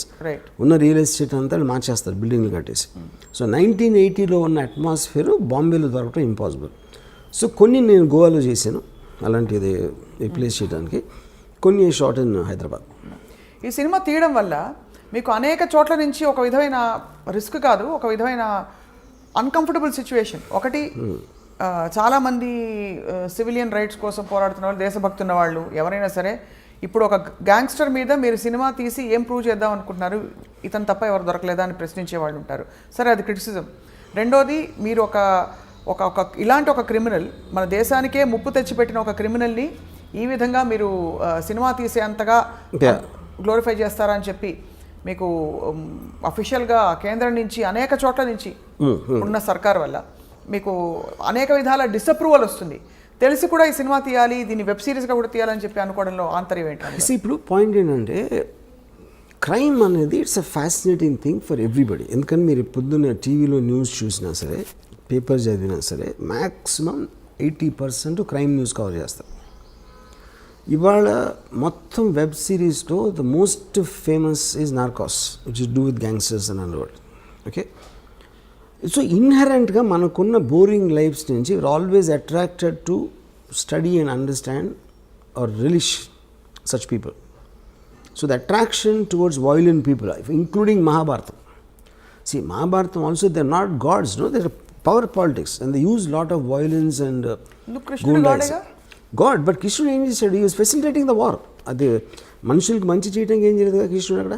Mahabharatam concept అని చెప్పి ధర్మ సంస్థాపనార్థాయ సంభవామి యుగే యుగే. అదే బట్ ధర్మ సంస్థాపన రావడానికి ఫస్ట్ ఆఫ్ ఆల్ దేవుడే సృష్టించినప్పుడు కౌరవులు ఎందుకు సృష్టించడం అసలు? ముందు నుంచే పాండవులను పెట్టచ్చు కదా. పాండవుల్ని కౌరవుల్ని క్రియేట్ చేసి అంతమందిని చంపి వార్లు క్రియేట్ చేసి అంతమందిని దుఃఖంలో పెట్టేసి దాని తర్వాత ధర్మ సంస్థాపన ఏంటి? ఇంకా ముందే పెట్టచ్చు కదా. ముందే అసలు చెడ్డవాళ్ళు లేకుండా అదే కదా దేవుడికి అంత పవర్ ఉండేది. చెడ్డవాళ్ళు ఎందుకు సృష్టించాలంటున్నాం అంటే ఇలా జరిగితే ఇలా ఉంటాయి పర్యవసానాలని మనిషికి చెప్పడానికి ఈ యుగంలో చెప్పాల్సిన అవసరం ఉంది. ముందు నుంచి మంచి పేరు అయిపోయింది కదా పని. సో మీరైతే మహాభారతాన్ని కూడా జస్టిఫై చేయట్లేదు ఇక్కడ. Mahabharatam is just about power politics. Ramayanam can have a moral thing. తమ్ముడు అన్నని గౌరవించాలి, భార్యని ఇలా చూసుకోవాలి, పరిస్థితిని చూడకూడదు, ఇలాంటి కొన్ని మారల్ ఆస్పెక్ట్స్ అనేది రామాయణంలో ఉన్నాయి. I don't think Mahabharatam is anything to that. Mahabharatam అయితే so what are you trying to say? Mahabharatam కూడా ఒక విధమైన Mahabharatam is about power politics. So you see more like it is like an underworld. అంటే అండర్వరల్డ్ అంటే ఏంటి మీరు చెప్పేది? ఇప్పుడు ఆ టైంలో ఫ్యూడల్ వ్యవస్థలో రాజులు ఉన్నప్పుడు డిక్టేటర్షిప్స్, ఎవరికి బలం ఉంటే వాడే గెలుస్తాడు. సేమ్ థింగ్ క్రైమ్ ఆర్గనైజేషన్లో కూడా బలం plays a big role in that. It's about violent physical power. మీరు సివిలైజ్ సొసైటీ వచ్చినప్పుడు లాస్ ఉంటాయి, రూల్స్ ఉంటాయి, వాటి బట్టి నడుస్తాం. కాబట్టి ఏ ఒక్క వ్యక్తికి అంత పవర్ ఉండకూడదు అనే దాంట్లో ఒక ప్యారలల్ సిస్టమ్స్ వస్తాయి. అప్పుడు under world main thing. Mahabharatam టైంలో ఫ్యూడల్ టైం, మహాభారతం అని ఒకటే అంటలేదు, రాజుల టైంలో బలం ఉన్నోడిదే రాజ్యం అన్నదానికి ఒక క్రిమినల్ ఆర్గనైజేషన్కి ఏమి డిఫరెన్స్ లేదు. సో మొత్తం మీద వర్మ గారు ఈ సినిమా కాస్టింగ్లో కానీ కీలకమైన పాత్రధారుల్లో మీరు ఏమన్నా ప్రత్యేకమైన బాడీ లాంగ్వేజ్ ఇవన్నీ స్టడీ చేయడానికి మీ రీసెర్చ్ కానీ ఎక్కడి నుంచి దొరికింది? బికాస్ దావుద్ ఇబ్రాహీంకి సంబంధించి ఒకటో రెండో ఫోటోలు తప్ప ప్రపంచం ఆయన చూడలేదు సరే. అండ్ ఇంకొక సూట్ సరే, ఇది అయ్యాక రెండో సూటి ప్రశ్న. సో మీరు ఎక్కడి నుంచి చేశారు ఈ రీసెర్చ్ అంతా కూడా to make people believe that this is perhaps what Dawood Ibrahim look like? See anybody ఒక మనిషి, ఫర్ ఎగ్జాంపుల్ నేను when I did on Veerappan, you know నేను సినిమా తీసే టైంకి వీరప్పన్ పోయి ఆల్రెడీ 10 ఏళ్ళు అయిపోయాయి ఆర్ మోర్. సో ఏది మీరు చేసినా in the research most authentic sources మీకు సాధ్యమైనంత వరకు. ఇప్పుడు నిజం అనేది బిలీవబుల్గా ఉండాలి. నిజం అనేది ఎవరికి తెలియదు ఎప్పటికీ, ఎందుకంటే మీరు ఆ టైంలో మీరు లేరు, అది చేసినప్పుడు మీరు లేరు. అలాంటప్పుడు మీరు రిపోర్ట్ చేసిన, ఒక కథ రాసిన, ఒక కాలం రాసిన, సినిమా తీసిన, the way your piecing it together it should sound truthful, you know. So ఇప్పుడు నేను సపోజ్ 5 అడిగినాను అనుకోండి దావుద్ ఇబ్రాహీం గురించి, 5 వర్షన్స్ చెప్తున్నారు అతను ఎలాంటి అతను. ఒక 3 చెప్పండి మాకు. అంటే ఒకడేమో అసలు నాకు అది చాలా పిరికోడు అండి, మీడియా చేసింది, అసలు అది ఏమీ లేదు అని చెప్పాడు ఒకడు. ఇంకోడు అంత తెలివైనడు అసలు ప్రపంచంలో ఉన్నాడు అని చెప్పాడు ఒకడు. ఇంకోడేమో అసలు తన చేతికి మట్టకుండా చేస్తాడు, అసలు చాలా పెద్ద మ్యానిపులేటర్ అని చెప్పాడు. ఇంకోడెవడో అసలు అంత దావుద్ ఇబ్రాహీం పేరు మీద చేశారని వేరే వాళ్ళు, అతను ఏదో అమాయకుడు అని చెప్పాడు. ఇంకోడేమో అసలు అంతకన్నా డేంజరస్ మనిషి అసలు ప్రపంచంలో అని చెప్పాడు. సో ఈ 5 వేరే పాయింట్స్. నా పాయింట్ ఏంటంటే అతను ఈ 5 కాకపోవచ్చు, 5 కూడా అవ్వచ్చు, ఏది డిపెండింగ్ ఆన్ ద టైం. ఎవరు ఏ పరిస్థితుల్లో కలిశారు, ఎప్పుడు కలిశారు అన్న దాని మీద మనకి మనుషుల మీద ఇంప్రెషన్స్ ఫామ్ అవుతాయి. అవును, కరెక్ట్. మీరు క్యారెక్టరైజేషన్ ఇస్తున్నప్పుడు ఎవరేం చెప్పినా కూడా దావుద్ ఇబ్రాహీం గొంతు సన్నగా ఉందనుకోండి, క్యా బేటా కైసా హే అని ఉందనుకోండి, ఒక పెద్ద గ్యాంగ్స్టర్ని మీరు అలా చూపించలేరు, గంభీరంగా చూపించాలి. ఒకలాంటి ఒక లుక్, ఒక విధమైన ఏం చెప్పాలి, ఒక హీరోయిక్ ఇది కల్పించక తప్పదు. ఎందుకంటే మనకు తెలిసిన దావుద్ ఇబ్రాహీం ఆయన చాలా గ్లామరస్, పార్టీ లవింగ్ పర్సన్ అని రకరకాల విషయాలు తెలుస్తుంటాయి. సో ఇవన్నీ ఎలా మీరు సమకూర్చారని అది సిద్ధం చేయి. అప్పుడు మీరు మాట్లాడుతున్నప్పుడు ఎవరితో అయితే మీరు మాట్లాడుతున్నారో వాళ్ళు చెప్పే డీటెయిల్స్ కొన్ని ఉంటాయి. ఆ డీటెయిల్స్ ఎవరు మామూలు ఎవరు చెప్పలేరు డైరెక్ట్గా. ఉదాహరణకి నేను ఈ అప్పా చాచాని, ఈ సాబిర్ని చంపేసినప్పుడు ఫాదర్ ఎట్లా రియాక్ట్ అయ్యాను. ఫాదర్ హెడ్ కానిస్టేబుల్, చుప్చాప్ కోనేమి బయటికి అయినా జస్ట్ రూమ్లో మూల కూర్చుని ఉండిపోయాలి, ఎందుకంటే దొంగ ఏరియాలో జరుగుతూనే ఉంటాయి దాన్ని. ఇప్పుడు రూమ్లో మూల కూర్చుంటాం అనే డీటెయిల్ నాకు చాలా ఇంట్రెస్టింగ్ అనిపించింది. సెంటర్లో రూమ్ మధ్యలో కూర్చుంటానికి, మూల కూర్చోటానికి ఏదో ఒక తేడా ఉంది అక్కడ, యూనో. అంటే ఆల్మోస్ట్ ఎవరి దారిలోకి రాకుండా ఆయన ఒక్కరే కూర్చుని. ఓకే, సో ఆ పాయింట్ ఏంటంటే అప్పుడు చెప్పే విధానంలో ఇలాంటి డీటెయిల్స్ తోటి మనకి ఒక ఇది వస్తుంది, యూనో. ఇప్పుడు వీరప్పన్ గురించి నాకు ఒక పోలీస్ ఆఫీసరు ముద్దుమలై ఫారెస్ట్లో ఎప్పుడు కలిసినప్పుడు చెప్పాడు, సరే వీరప్పను పులి మీద తిరుగుతూ ఉంటాడని చెప్పాడు. ఆ మాట చెప్పగానే మనకు ఫస్ట్ పోతుంది ఎవరు అతను, అక్కడ లోకల్ మనిషి, పోలీస్ ఇన్స్పెక్టరు, అయినా కూడా వీరప్పన్ పులి మీద తిరుగుతాడంటే అది ఒకవేళ నిజంగా తిరిగినా మనం నమ్మం. సో నిజం అనేది నమ్మబుల్గా ఉండాలి, అంతేగాని అది నిజమని కాదు బేసిక్గా. దాని తర్వాత మీరు డాట్స్ కనెక్ట్ చేస్తారు. డాట్స్ కనెక్ట్ చేయటువంటి మీనింగ్ ఏంటంటే అంతకుముందు ఎప్పుడూ చెయ్యని వాడు సడన్గా ఇది ఎలా చేశాడు, దీనికి దానికి మధ్య ఏం జరిగింది అని ఒక వర్షన్ ఉండొచ్చు, ఏం జరిగి ఉంటుందని మీ ఇమాజినేషన్ ఉంటుంది. ఆ ఇమాజినేషన్ మీరు అవతలకి చెప్పినప్పుడు అవునేమో అని ఆడు అంటాడు ఒకసారి. ఎందుకంటే ఇప్పుడు నేను ఉన్నాను అనుకోండి, కొంతమంది అని జీనియస్ అంటారు, కొంతమంది ఏమో పెచ్చోడు అంటారు, కొంతమంది అసలు ఏంటి ఏం మాడతాడు ఆడే వాగుతాడు ఏదో అంటారు. But the point is like ఇందాక నేను చెప్పినట్టు మనలో ప్రతి ఒక్కరికి అలాంటి వేరే వేరే వర్షన్స్ ఉంటాయి, right. So finally we will decide to believe one version and that will be your film is that will be the truth. Yeah, but ఇతర విషయాలు దావుద్ ఇబ్రాహీం వ్యక్తిగత జీవితం గురించి మీరు వీరప్పన్కి ప్రేమ కథ పెట్టారు. ఇప్పుడు ఈ సినిమాలో కూడా అలాంటి ప్రేమాయణాలు with his family, because Dawood is a very women man. And he had affairs with a lot of women. And yeah. ఈ హెడ్ అఫేర్స్ ఎక్కడో మధ్యలో రకరకాల పుకార్లు వచ్చేవి. బాలీవుడ్లో కూడా ఆయనకి చాలా రిలేషన్షిప్స్ అఫేర్స్ ఉన్నాయి పుకార్లేం కదా ఉన్నాయి. He actually was living with Mandakini, married Mandakini, for nearly 10 years. Yeah. What was the last time we heard of Dawood Ibrahim in అంటే ఆయన జాడలు కానీ? We are hearing it now, right now, yes, because of the Sachin Vajay connection. Yes, yeah. yes. So మరి ఈ టైంలో ఇంత సున్నితమైన ఈ విషయం మీద మీరు సినిమా తీస్తే మిమ్మల్ని దేశద్రోహి అని ఎవరన్నా అంటే ముద్ర వేస్తే మీరు ఒప్పుకుంటారా? అదే ఇప్పుడు ఫస్ట్ ఆఫ్ ఆల్ దేశంలో దావూద్ ఇబ్రాహిం ఏం చేశాడు అని ఎవరికి తెలియదు. ఫస్ట్ మనకు ఒక ఫ్యాషన్ అయిపోయింది మాట్లాడితే దావూద్ ఇబ్రాహిం అని చెప్పడం. మీరు చెప్తే నమ్మరు, Dawood Ibrahim most wanted criminal in India for last 30-40 years. Okay, actual ఉన్న కేసులు రెండే. What are the 2 cases? ఒకటేమో సమద్ ఖాన్ అని ఒక మర్డర్ జరిగింది. సమద్ ఖాన్ని 4-5 కలిసి చంపారు. దాంట్లో దావూద్ ఉన్నాడు అనేది ఒక ఎలిగేషన్ ఉంది, ఒకటి. రెండోది 93 బ్లాస్ట్. ఎస్, 93 బ్లాస్ట్లో accuse number 1 Bombay police charge sheet ప్రకారం 13 years ట్రయల్ జరిగిన తర్వాత ఒక్క విట్నెస్ కానీ, ఒక సర్కమ్స్టాన్షియల్ ఎవిడెన్స్ కానీ, మటీరియల్ ఎవిడెన్స్ కానీ దొరకలేదు దావూద్ని లింక్ చేయడానికి. కానీ దావూద్ ఇంకా క్రిమినల్. ఎందుకు? అతను సమన్స్ ఆన్సర్ చేయలేదు కాబట్టి. సో ఇప్పుడు అతను వస్తే నేనే చేశాను అన్న ఒక ఎవిడెన్స్ ఉంది, కానీ ఇంకో కౌంటర్ ఎవిడెన్స్ అనేది ఇంపాసిబుల్ సృష్టించడం. సో ఒకవేళ తను వచ్చి లొంగిపోతే ఇమీడియట్ వదిలేసి వస్తుంది.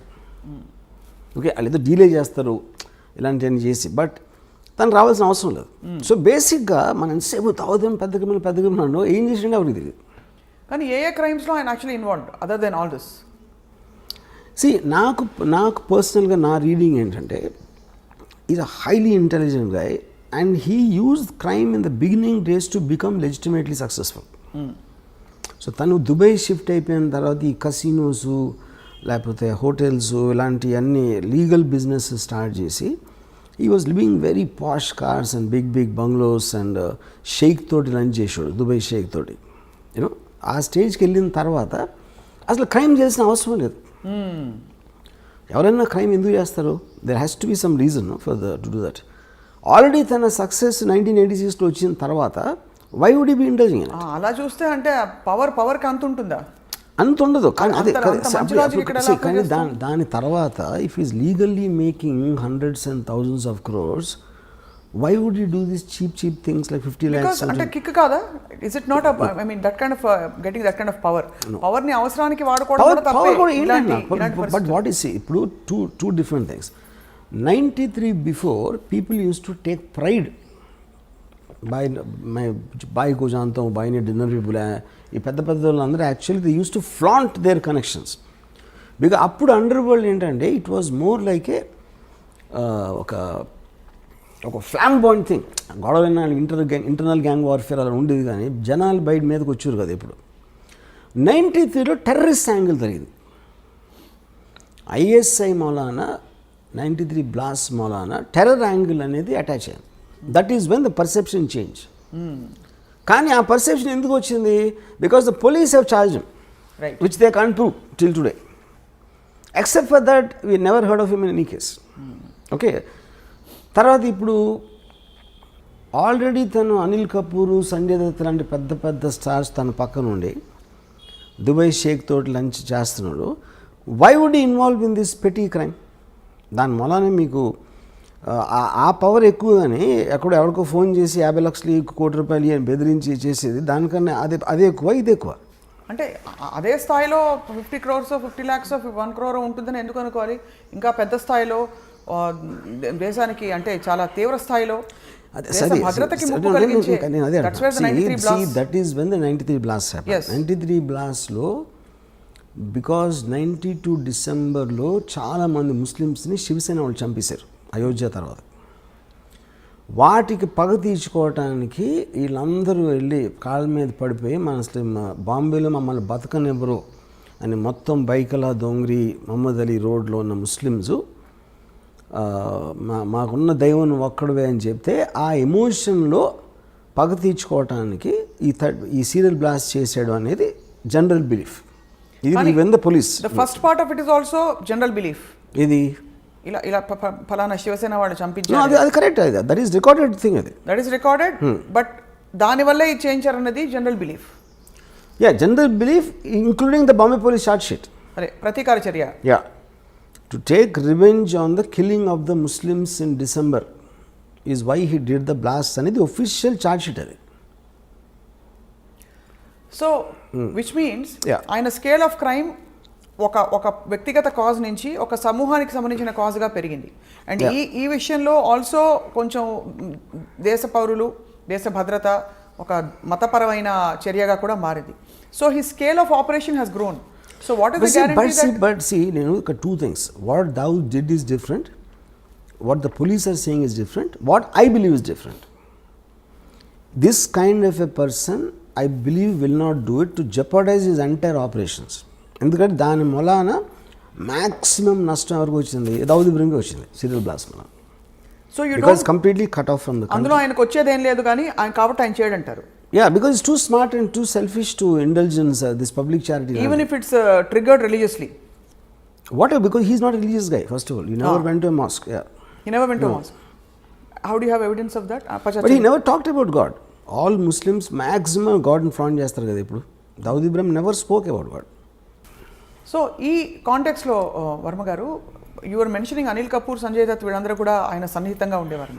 ఆ సాన్నిహిత్యం అసలు ఎలా ఏర్పడుతుంది అంటే ఒక గ్యాంగ్స్టర్ అని తెలిసే వెళ్తారా బాలీవుడ్ నటులు అంటే? ఎందుకంటే ఆ టైంలో అండర్ వరల్డ్ అనే వర్డ్ మనం ఇప్పుడు యూజ్ చేసిన కాంటెక్స్ట్లో ఉండేది కదా అసలు. వాళ్ళందరూ పవర్ఫుల్ పీపుల్ అక్కడ. బడా ఆద్మీ అని బడా ఆద్మీ బహుత్ ఏ ఆయనకెందుకు అని ఒక హీరో లాగా చూసేవారు గ్యాంగ్స్టర్స్ని. వీళ్ళు హీరోలు అందరూ కూడా సిటీలో. ఇప్పుడు ఫర్ ఎగ్జాంపుల్ పరిటాల రవి ఉన్నాడు. Paritala Ravi very violent and dangerous గా అంటారు. మొత్తం మీకు అనంతపూర్ జిల్లాలో ఎందుకు అందరం ఎక్కించింది? అందుకే ఎక్కించింది.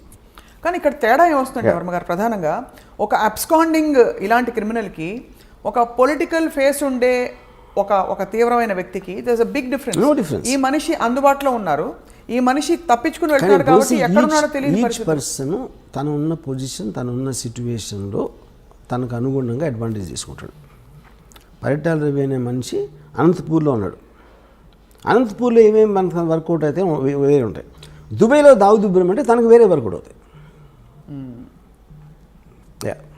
వీళ్ళకి ఉండే ఫ్యాసినేషన్ ఆయనకి ఫిల్మ్ స్టార్స్ పట్ల ఎందుకు ఉండేది ఫ్యాసినేషన్? దట్ ఇస్ వెరీ అది because he deliberately wanted to give that colour to the gang. అంటే మనం వీధి రౌడీలాగా ఉండకూడదు, మనని రెస్పెక్ట్తో చూడాలి జనాలు. రెస్పెక్ట్తో ఎప్పుడు చూస్తారు? రెస్పెక్టబుల్ పీపుల్తో ఉన్నప్పుడు చూస్తారు. అందుకని పెద్ద పెద్ద పార్టీలు ఇచ్చి ఈ ఫిల్మ్ స్టార్స్ని, పొలిటికల్ లీడర్స్ని, క్రికెట్ ప్లేయర్స్ని ఇలా అందరినీ ఇన్వైట్ చేసేవాడు. సో వాళ్ళ పక్కన నుంచున్నాడు కాబట్టి తనకు కూడా ఒక లెజిటిమసీ వచ్చేస్తుంది, which is a planned purpose. I did that. Right. And ఎవరెవరు అంటే వెళ్ళకపోయే క్వశ్చన్ ఉండదు. ఆయన దావుద్ ఇబ్రహీం పిలిచాక ఇంపాసిబుల్. యా, రావు అని చెప్పి a very big man calls you in a nice way not to do a crime. ఎందుకు వెళ్ళరు మీరు? అంటే ఎందుకు క్రిమినల్స్తో మనకు ఎందుకు అని అనుకోవాలి కదా. అది అంటే ఇప్పుడు క్రిమినల్స్ అంటే ఇప్పుడు పిక్ పాకెట్ క్రిమినలే, దావుద్ ఇబ్రహీం క్రిమినలే. కానీ తనకున్న ఇమేజు ఇప్పుడు ఎవ్రీబడి వాంట్స్ పవర్ఫుల్ ఫ్రెండ్స్. ఫలానా ఒకటి తెలిస్తే ఎప్పుడైనా మనకు పనికొస్తాడు. ఎప్పుడైనా మనం ఏం చేయట్లేదు, మనం క్రైమ్ చేయట్లా. రైట్. కానీ పవర్ఫుల్ పీపుల్ తెలియటంలో తప్పే ఉంది అని ఒక అట్రాక్షన్ అందరికీ ఉంటుంది. ఎప్పుడు అది పోయింది? 93 బ్లాస్ట్ తర్వాత పోయింది. Because that was murder of public innocent people. That was a terror incident. That is when everybody cut of their links with Dawood Ibrahim, which is the reason తను చాలా ఎఫెక్టెడ్ దానికి. అందుకే అలా ఎఫెక్ట్ అతను ముందే తెలుసు కాబట్టి అతను చేసి ఉండడని నా బిలీఫ్. మీ సినిమాలో ఈ ఆస్పెక్ట్స్ అన్ని అడ్రస్ అవుతారా, చేస్తారా అసలు? Of course. అంటే ద 93 బ్లాస్ట్ ఆల్సో ఇవన్నీ they are going to be part of everything. Yeah, yes. And అది సీరియస్లో ఉండదు, సినిమాలో ఉండదు. సినిమాలో 1982-82 మధ్యలో ఉంటుంది స్టోరీ. సో ఎమర్జెన్స్ వరకు మీ సినిమా, ఆ తర్వాత జరిగిన కార్యకలాపాలు అన్ని సిరీస్, అవన్నీ సిరీస్లో ఉండబోతున్నాయి. So how are you going to, అంటే ఇప్పుడు ఎంత మీరు నార్కోస్ లాంటివి చూసినా ఇది ఒక రియల్ లైఫ్ సంఘటన, అందులో మన దేశానికి సంబంధించిన సంఘటన. సరే మీరు దేశభక్తి ఉందే లేదు అని చెప్పినా కూడా ఎక్కడో అక్కడ మీకు కొంచెం ఉంటుంది కదా అంటే ఒక విధమైన concern. How are you going to justify making series? I am not telling first of all justifying that Dawood Ibrahim is good for the country or bad for the country. జరిగిన చూపెడతాను. Then it's up to the people. ఇప్పుడు నేను మన దేశానికి స్వాతంత్రం తెచ్చింది దావుద్ ఇబ్రాహిం చెప్పట్లేదు కదా నేను. What exactly he's I'm showing that. Right. It like a documentation of a full story, big story that shook up the entire country at one point of time. Right. Ram Gopal Varma గారు దావుద్ ఇబ్రాహింని ఎప్పుడైనా కలిసే అవకాశం కానీ ఆలోచన కానీ మీకుందా? ఆయనకు ఈ సినిమా తర్వాత ఉంటుంది అనుకుంటారా? I don't think so. ఎందుకంటే Dawood Ibrahim is a highly secretive person. Last మరి ఆ సీక్రెట్స్ అన్ని మీరు బయట పెట్టేస్తున్నారు కదా ఈ సినిమాలో. కాదు, నేను అనేది తను ఇప్పుడు ఇంట్రాక్షన్ నేను చెప్పేది. 35 yearsలో తన ఒక ఫోటో బయట రాలేదు. ఎందువల్ల అంటారు? అది I'm very surprise actually. And ఒక వీడియో క్లిప్ కానీ ఒక ఫోటో కానీ. And also you're wrong in saying that people are searching for him. That's not true. ఒక పాయింట్ ఏంటంటే he is under another name in Pakistan. ఇప్పుడు ఇండియాకి పాకిస్తాన్కి ఎక్స్ట్రాడిషన్ ట్రీటీ లేదు. సో ఇప్పుడు ఫర్ ఎగ్జాంపుల్ తౌబిష్ అని ఒక ముస్లిం ఉన్నాడు అనుకోండి కరాచీలో. వాడు అక్కడే క్రైమ్ చేసి ఆడు వచ్చి హైదరాబాద్లో ఉన్నాడు అనుకోండి, మనం పట్టించుకుంటాం. మనం పాకిస్తాన్లో ఎవడో ఏదో చేస్తే మనం ఇప్పుడు క్రైమ్ అనేది ఇప్పుడు జ్యూరిస్డిక్షన్ మన దగ్గర ఉండి మన దగ్గర ఉన్నప్పుడు క్రైమ్ చేయాలి. సో ఎవరు చూడడం లేదంటారు? ఎవరు చూడలేదు. సో ఆయన ఎక్కడైనా ఎయిర్పోర్ట్ లోకి వచ్చి కనిపించలేతే మీ గోవా బీచ్ లో షూటింగ్ సెట్ పక్కన ఇండియాలో ఈజ్ వాంటెడ్ పర్సన్. అదే అడుగుతున్నా. ఇండియాలోనే చెప్పాను హీస్ వాంటెడ్ కదా. ఇండియాలో కాదు, మీరు ప్రపంచం అంతా ఎదుగుతున్నారు. ప్రపంచం అంతా తిరిగి వెతుకుతున్నారని మన వాళ్ళు. They are going around the world looking for him. No, they're not. They all believe that he is in Pakistan. He is known to be in Pakistan. Yeah. But they can't go into Pakistan, ante. Right. Which is why he is hiding there. But now he is actually in the form of your hero. మీ పాత్రగా ఇప్పుడు తెర ముందుకు వస్తుంది Dawood Ibrahim. So మీ పాత్రని ఇష్టపడతారా జనం? చూసి కష్టపెట్టుకుంటారా? See, anybody you see as a human being, you'll always tend to like him. ఎందుకంటే హ్యూమన్ బీయింగ్స్ ఎమోషన్ కనెక్ట్ అవుతారు. రైట్. లాజిక్ కనెక్ట్ అవుతారు, రేషనాలిటీ కనెక్ట్ అవుతారు, థాట్ ప్రాసెస్ కనెక్ట్ అవుతారు. ఇప్పుడు మీరు నార్కోస్ చూసారనుకోండి, పబ్లో ఎస్కోబార్ ముందు దావుద్ ఇబ్రాహిం ఈజ్ నథింగ్. అంత పబ్లో ఎస్కోబార్ని మనం హ్యూమన్ బీయింగ్గా చూసినప్పుడు మనం ఒక 2 seasons చూసాం కదా వరుస. ఎందుకంటే పబ్లో ఎస్కోబార్ మన లైఫ్ని డైరెక్ట్గా ఇంపాక్ట్ చేసినట్టు మనకు తెలియదు. బట్ వెంచువల్లీ మన లైఫ్ అంటే కంట్రీ కాదు కదా, eventually life. Number of people Pablo Escobar ఒక్కడిని చంపడానికి మొత్తం ప్లేన్ కూల్చాడు పబ్లో ఎస్కోబార్. అలాంటి మనిషి కూడా మీ దగ్గర నుంచి అతను రూమ్లో ఉన్నప్పుడు, అంటే సినిమా అనేది almost you are with him at that time. 100% you will get emotional with anybody like that. మీరు ఇచ్చిన అనేక ఇంటర్వ్యూస్లో వర్మ గారు మీరే చెప్పారు, మనిషి ఎప్పుడు నెక్స్ట్ ఏమిటి అని వెళ్తూ ఉండే ప్రయాణం మనిషిది. ఇప్పుడు ఒక అత్యంత పవర్ఫుల్ అండ్ అత్యంత ఒక డబ్బులుండే పరిస్థితికి వచ్చేసిన ఒక క్రిమినల్ గ్యాంగ్స్టర్ మైండ్లో ఇప్పుడు ప్రపంచం పట్ల, దేశం పట్ల, లేదు మనుషుల పట్ల ఏం ఎమోషన్స్ ఉండుంటాయి? తర్వాత ఆయనకు వారసులు ఉన్నారా? ఇలాంటి డీటెయిల్స్ అన్ని కూడా మనకి బయటపడతాయి. ఒకటి his daughter died because of malaria. అంత పెద్ద క్రిమినల్ కూతుర్ని ఒక దోమ వచ్చి చంపేసింది. ఓకే. ఇంకొక డాటరు మియాందాద్ అనే మన క్రికెట్ ప్లేయర్ గాట్ మ్యారీడ్. ఒక సన్ ఏమో మౌలానా అయిపోయాడు. Is almost like equal Pujari లాగా. Pujari. But I think Dawood is a guy, I doubt he will have any familial. నేను విన్నది ఏంటంటే ఇప్పుడు present life style, he sleeps the whole day and is awake the whole night partying అంట. Partying? Yeah, that's only thing he does every day. He is not with Mandakini anymore. Mandakini ఎప్పుడూ తెలిసి, Mandakini, I think more than 20 years. Did they have kids together? Do we know of that? Mandakini has a son. Everybody suspects it's Dawood Ibrahim's son, but she doesn't tell that. ఎవరితో మాట్లాడదు. చాలా ఇంట్రెస్టింగ్గా ఉంటుంది. మీరు ఎంత research చేశారు? ఎందుకంటే వాస్తవాలు, యథార్థాలు, కల్పితాలు ఉన్నా ముందు 4 యథార్థాలు దొరికితే 10 కల్పితాలను జోడించవచ్చు. ఇక్కడ దొరకడమే కష్టం, అన్ని ఊహాగానాలే.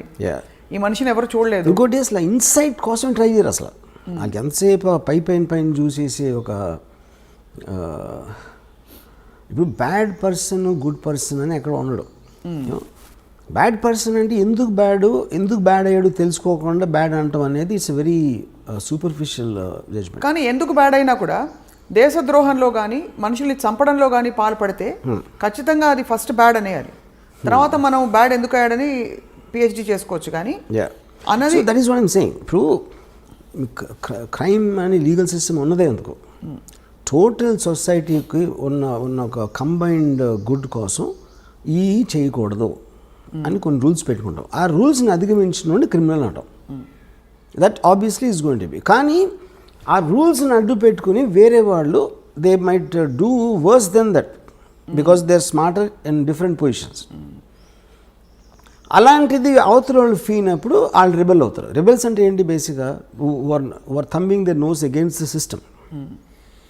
సో వాళ్ళకి ఒక్కొక్కసారి పవర్ ఉండొచ్చు, వాళ్ళు బయటపడిపోవచ్చు, లేకపోతే జైల్లో ఉండొచ్చు. రైట్.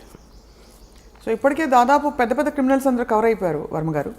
మీ సిరీస్ ఆఫ్ క్రిమినల్స్లో ఇంకెవరైనా మిగిలిన్నారా దావుద్ తర్వాత? ఉన్నారు చాలామంది. వాళ్ళందరూ మీ సినిమాలు తీస్తారు అయితే? నన్ను ఒకళ్ళు అడిగారు, మీరు డైరెక్టర్ అవ్వకపోతే గ్యాంగ్స్టర్ అయి ఉండేవారా అని. మీరు డైరెక్టర్ అవ్వకపోతే క్రిమినల్ గ్యాంగ్స్టర్ అయ్యేవారా అని. నేను I'm like A naturalist studies wild animals. అందరూ మీకు జంతువులు, ఫారెస్ట్లో ఒక స్నేక్ ఉండొచ్చు, కోబ్రా ఉండొచ్చు, లేకపోతే టైగర్ ఉండొచ్చు, లయన్ ఉండొచ్చు. ఆ వైల్డ్ యానిమల్స్ స్టడీ చేయడం నాకు ఇష్టం. That doesn't mean I'm the wild animal. Okay. So ఇప్పుడు నాకు ఒక దాని మీద ఒకడిని చంపాడు అంటే ఆ యాక్ట్ కన్నా ఎక్కువ వాడు చంపే పరిస్థితి, చచ్చిపోయే పరిస్థితి ఎందుకు తెచ్చుకున్నాడు, వీడు చంపే పరిస్థితికి ఎందుకు వచ్చాడు అని స్టడీ చేయడం నాకు ఎక్కువ ఇష్టం. మీరు గతంలో అమ్మాయిల గురించి కూడా ఇలాగే అన్నారు. ఏమని? వైల్డ్ లైఫ్ న్యాచురలిస్ట్ మీరు. అమ్మాయిల గురించి అలా, అమ్మాయిలు అంటే I think that is art for me. అమ్మాయిలు అంటే ఆర్ట్ ఫిల్మ్, నాట్ ఇలాంటి సినిమా కాదు. రైట్. దావుద్ ఇబ్రహీం జంతువు అయింటే ఏమైండేవారు? ఏ జంతువు అయిండేవారు closest? I definitely won't equate him with these dangerous animals. Actually, most dangerous animal is human being. అందుకనే you can control all the animals. Actually, I can't say fox also. Definitely, I won't equate him neither with a snake nor a tiger. ఇప్పుడు ఒక పెద్ద బ్రహ్మ ప్రశ్న, snake or tiger you're saying, అంతేనా? అంటే snake మనం మామూలుగా పావురా అంటే ఏదో దాక్కుని మనకు కనిపించకుండా కాటేస్తుంది అన్న దాని మీద వచ్చి ఉంటుంది అనుకుంటున్నా. పాము అంటే మనకు తెలీదు ఎప్పుడు కాటేస్తుందో అని. టైగర్ అనేది ఆబ్వియస్ స్ట్రెంగ్త్ అది. కానీ తెలివితేటలు కూడా ఉన్నాయి కాబట్టి నక్క కూడా ఉండొచ్చు. అంటే నక్క పాయింట్ ఏంటంటే పరిగెడతా ఉంటుంది. తెలివిగా ఏం చేస్తుందో నాకు ఇంతవరకు తెలియదు. నక్క తెలివింది అంటారు కానీ అది ఏం తెలివి ఉపయోగించింది నాకు తెలియదు ఇంతవరకు. సో ఇది ఒక అన్ని కలగలిసిన ఒక విచిత్ర జంతువు, అంతేనా? ఇది మోర్ నియర్ టు దట్. అన్ని కలగలిసి, అన్ని క్వాలిటీస్ కలగలిసిన ఒక విచిత్ర యూనిక్ జంతువు. ఒక పెద్ద డౌట్, నక్కలాగా ఆలోచించి పాములాగా కాటేసి ఫస్ట్ కాటు పడగానే టైగర్ అయిపోతాడు. I think this is the correct thing. ఇచ్చాదారి సాంపులాగా దానికి. డి కంపెనీ మోర్ డేంజరసా, ఆర్జీవీ కంపెనీ మోర్ డేంజరసా అని ప్రశ్న అడుగుతున్నారు, అందరూ అడుగుతున్నారు మీరు తీసే సినిమాల్ని బట్టి. ఇప్పుడు పాయింట్ ఏంటంటే సినిమాల్లో రొమాన్సైజ్ చేస్తారు అని చెప్తారు, లేకపోతే గ్లోరిఫై చేస్తారు క్రిమినల్స్ని. ఇప్పుడు ప్రతి కమర్షియల్ మెయిన్ స్ట్రీమ్ సినిమాలో కూడా పవన్ కళ్యాణ్ 20 మందిని కొట్టాడు, మహేష్ బాబు 50 మందిని కొట్టాడు, ఇంకోటి ప్రభాస్ 100 మందిని కొట్టాడు. అందరు చప్పట్లు కొడుతూ ఉంటారు, ఏలేస్తూ ఉంటారు. వాళ్ళు ఏం చేస్తున్నారు, చట్టాన్ని వాళ్ళ చేతులకు తీసుకుంటున్నారు, ఇర్రెస్పెక్టివ్ ఆఫ్ వాళ్ళు ఏ రోల్ వేసినా. But that is not to be taken seriously because it's a very comic book, fun, entertainment, action. Nobody takes that seriously. Realistic serious లాంటి, సత్యాలు లాంటి సినిమాలు ఏంటంటే ఎవ్వరు గన్ను తీసుకున్నా వాళ్ళందరూ కుక్క చోచి వచ్చారు ఫైనల్గా. అది గ్లోరిఫై చేయడం ఎట్లా అవుతుంది? అది how am I romanticising? They all look very అంటే మామూలు మనుషులాగా చూపెడుతున్నాను. You are connecting to them, not getting inspired by them. Okay, so this is a connection, not an inspiration. Clearly you are connecting to all these people, all your gangsters. You understand, అంటే మీరు you will understand. ఇప్పుడు ఇందాక నేను concentration example అది చెప్పాను, right? అలాంటి పరిస్థితుల్లో మీరు గార్డ్గా ఉన్నా మీరు ఏం చేస్తారు, అది point. Do you expect any resistance or political flurries on this film? I don't think so, because see, We It's make outdated? film on all lots of criminals. మీరు బుక్కులు రాస్తున్నారు, లేకపోతే డాక్యుమెంటరీస్ చేస్తున్నారు, ఎవరు సినిమా తీస్తున్నారు, ఏంటి డిఫరెన్స్? రైట్. సో మొత్తం మీద హిందీ భాషలో విడుదలవుతున్న సినిమా, ఆ తర్వాత వెబ్ సిరీస్ కూడా అనేక భాగాలలో దావుద్ ఇబ్రహీం కార్యకలాపాలపై వర్మ గారు రీసెర్చ్ చేసి మరి రూపొందిస్తున్నారు. Will same star cast continue Varma garu, are most of them will continue? Tell us a little bit about your casting. అంటే ఈ క్యారెక్టర్స్కి వెతకడానికి మీరు ఆడిషన్ బేసిక్లీ చేశారా? ఇప్పుడు ఆబ్వియస్లీ అంటే నాకు Dawood Ibrahim character I wanted, అంటే అతను హీరోలాగా ఉండకూడదు, ఏదో మసిల్స్ సిక్స్ ప్యాక్ వచ్చి ఉండకూడదు. I wanted a very mild looking person who slowly starts growing in the period of time. అతని మైండ్ సెట్ కానీ ఇప్పుడు అన్నచాటు తమ్ముడులాగా ఉంటాడు most of the time, you know. అప్పుడు ఇది ఆల్మోస్ట్ ఈ యొక్క కాస్టింగ్కి నేను నియర్లీ 35 to 40 పీపుల్ని ఆడిషన్ చేశాను. అండ్ తన brother character is very important సినిమాలో. సో ఆ బ్రదర్కి నాకు తనే పంపాడు, అశ్వత్ దావుద్ ఇబ్రాహిం రోల్ వేస్తున్నాడు. So look for this actor అంటే భలే ఉన్నాడు. ఎవరు ఎత్తునంటే నా తమ్ముడు ఉన్నాడు. In real life also they brothers. Yeah. But ఈ ఎమర్జెన్స్ సినిమాలో మరి ప్రేమాయణాలు అవి ఉండవు, అయితే ఉండొచ్చు, ఉన్నాయి కానీ very limited time. What is the focus? అంటే ultimately D company the movie that is going to release, దాని ద్వారా ఏం చెప్పదలుచుకున్నారు మీరు to the world? What is the one story your narrating? I think ఇప్పుడు ఫిల్మ్ అనేది ప్రైమర్లీ ఇప్పుడు నేను శివ తీసినప్పుడు ఏం చెప్పదలుచుకోవాలా, సత్య తీసినప్పుడు ఏం చెప్పదలుచుకోవాలి, ఏ సినిమా అయినా it is something. Story telling is to create an interesting feel to the listener. ఇదే cinema it might be it's completely fictional. ఇప్పుడు గాడ్ ఫాదర్ ఉంది, godfather is based on Al Capone. Right. అల్ కపోన్ ఎవరైతే నాకు తెలియదు, God father చూసినప్పుడు ఆ సినిమాగానే చూసాం. అమెరికాలో తెలుసు అల్ కపోన్ ఎవరు. You know, so this film might be seen by generation who never heard of Dawood Ibrahim. So they look at it like a story. So ఇప్పుడు మీరు స్టార్ట్ అయినప్పటి నుంచి మీకు ఒక క్యారెక్టర్స్తో జర్నీ చేస్తున్నారు. Whatever you will feel అంతే. రైట్. సో వెయిట్ చేస్తున్నాం Varma garu. Let's watch how D company is going to I won't say entertain, more like enlighten viewers about, అంటే ఇలాంటి ఒక మాఫియా, ఒక గ్యాంగ్స్టర్, ఒక అండర్ వరల్డ్ ఉండిందని చెప్పి. ఇప్పుడు కూడా అండర్ వరల్డ్ జాడలు ఎక్కడైనా కనిపిస్తాయి Varma garu? We don't know. ఇప్పుడు అండర్ వరల్డ్ ఏంటంటే there are things underworld dormant ఉంటుంది, లేకపోతే ఆపరేషన్. డార్మెంట్ అంటే మీరు ఏం చేయకపోతే డార్మెంట్, అది అప్పుడు లేదని చెప్పినాం ఉంది. ఇప్పుడు ఫర్ ఎగ్జాంపుల్ 97, 2005లో కోట్లు అడిగారు, 5 కోట్లు 4 కోట్లు ఎక్స్ట్రాక్షన్. ఇప్పుడు 10 లక్షలు 20 లక్షలు అడుగుతారు. సో 10 లక్షలు 20 లక్షలు అడిగినప్పుడు ఏదో సెటిల్ చేసి ఒక 5-10 ఇచ్చేస్తారు. ఎందుకంటే 5-10 కోసం మళ్ళీ మనం పోలీస్ కంప్లైంట్ ఇచ్చి ఇది అది చేయాలి, ఆ తలనొప్పులు ఎందుకు రాని. అప్పుడు ఆ విషయాలు బయటికి రావు. ఆ బయటికి రానప్పుడు మనకి అండర్ వరల్డ్ లేదనిపిస్తుంది. అదొక పాయింట్. రెండోది, ఎప్పుడైతే మీకు సొసైటీ అడ్వాన్స్మెంట్ పెరిగిన కొద్దీ ఆటోమేటిక్గా ఆర్గనైజ్ క్రిమినల్ సిండికేట్స్ పనిచేయవు. ఇప్పుడు 1920sలో ప్రొహిబిషన్ టైంలో వచ్చింది అమెరికాలో మాఫియా. ఆల్మోస్ట్ 1970కి అయిపోయింది. 1970 నుంచి అమెరికాలో మాఫియా అనేది లేదు అసలు. సేమ్ థింగ్ ఇండియాలో 90s తర్వాత ఇంతవరకు కొత్త గ్యాంగ్స్టర్ అనేవాడు రాలేదు. ఆవిడ 1995 ముందు వరకు వచ్చారు, కానీ 95 తర్వాత లాస్ట్ 20 yearsలో you not seen. But what is the reason? Police వ్యవస్థ ఇంకొంచెం పటిష్టమైన. yes of course 100%. అంటే ఇంకోటి మీకు బ్రాండ్ నేమ్ రావడం కష్టం. ఇప్పుడు బ్రాండ్ నేమ్ ఇండిపెండెంట్గా పేరు లేకుండా అయినా క్రైమ్ చేయొచ్చు, కానీ డీ కంపెనీ ఫలానా దావుద్ ఇబ్రాహిం ఫలానా అబూ సలీం ఫలానా చోటా షకీల్ అనేది అది సేమ్ రీజన్. ఫ్యాక్షనిజం కూడా అంతరించిపోవడానికి అదే కారణం.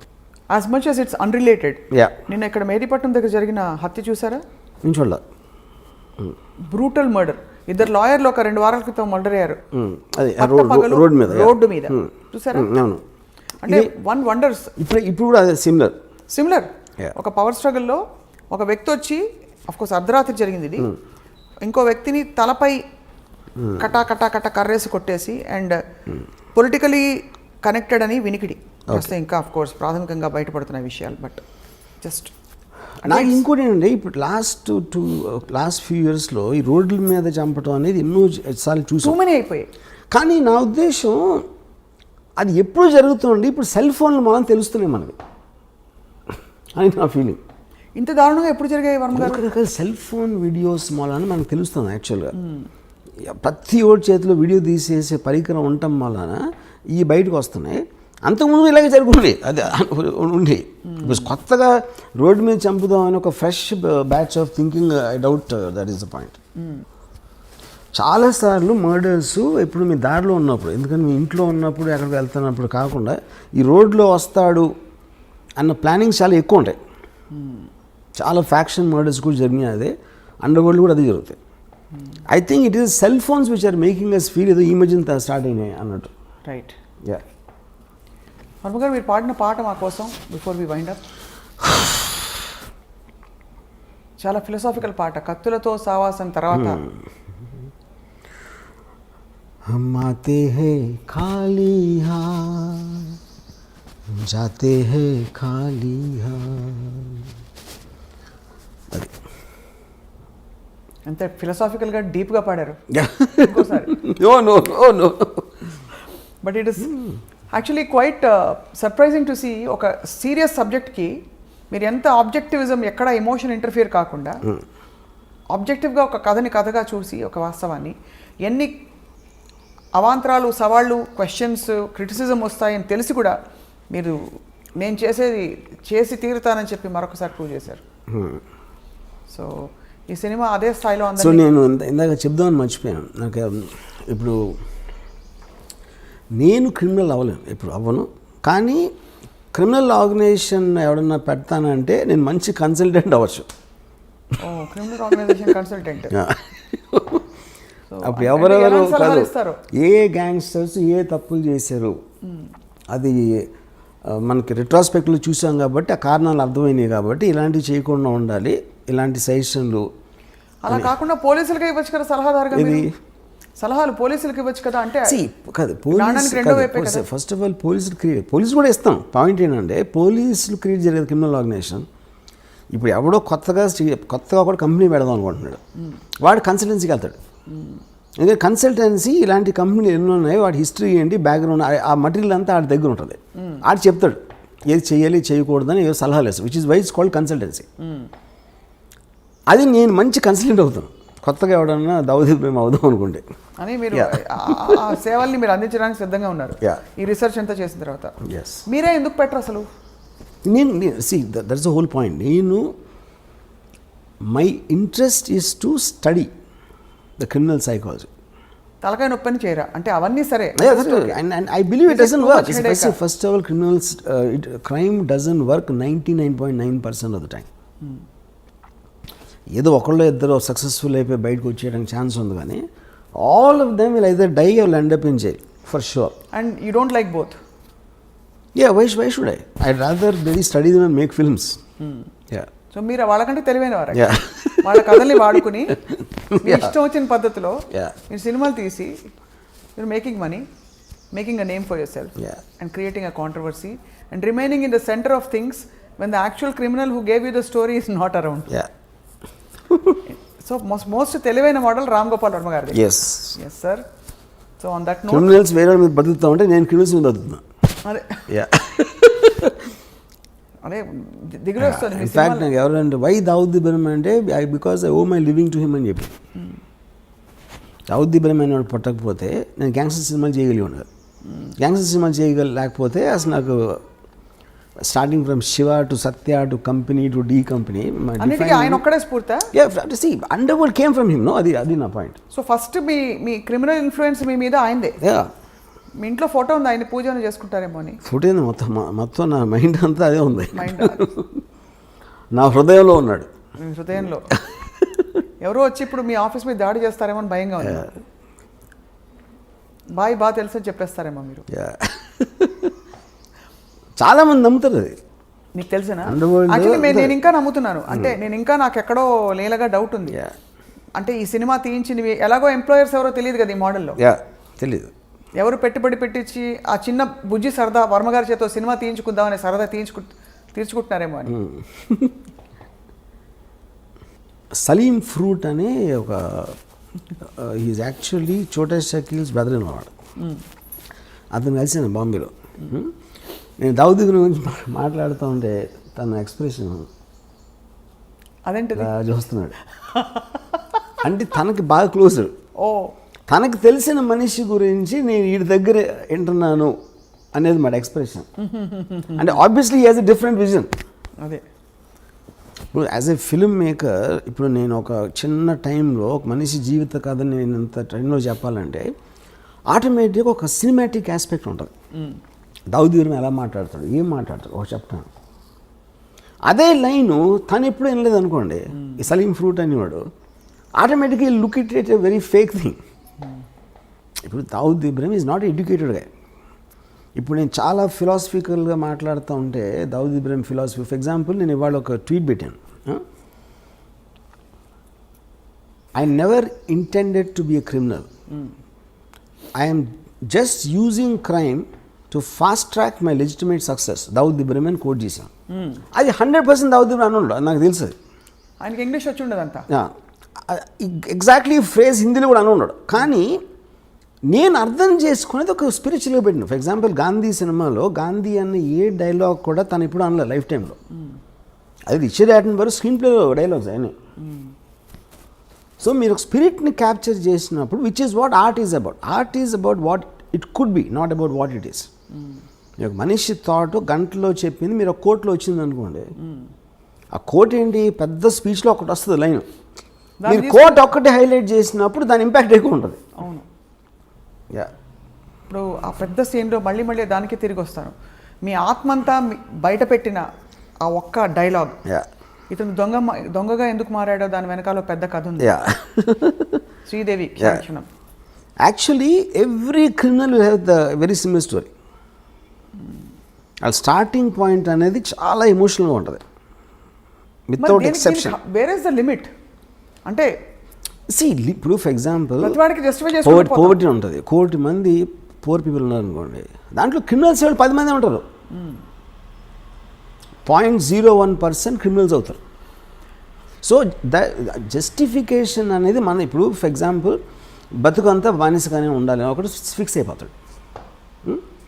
ఇంకో నేను బానిసగా ఎందుకు ఉండాలి అడిగినప్పుడు అసలు ఈ లాస్ ఈ చట్టాలని వాళ్ళకు అనుకూలంగా రాసుకున్నారు, నేను ఎందుకు దాన్ని పాటించాలి అంటే భయపడి. సో భయపడినంత మాత్రాన నేను బానిసలాగా ఉంటాను, నాకు ఇష్టం లేదు కాబట్టి నేను ఎదురు తిరుగుతాను అంటాడు. అది ఈచ్ పర్సన్.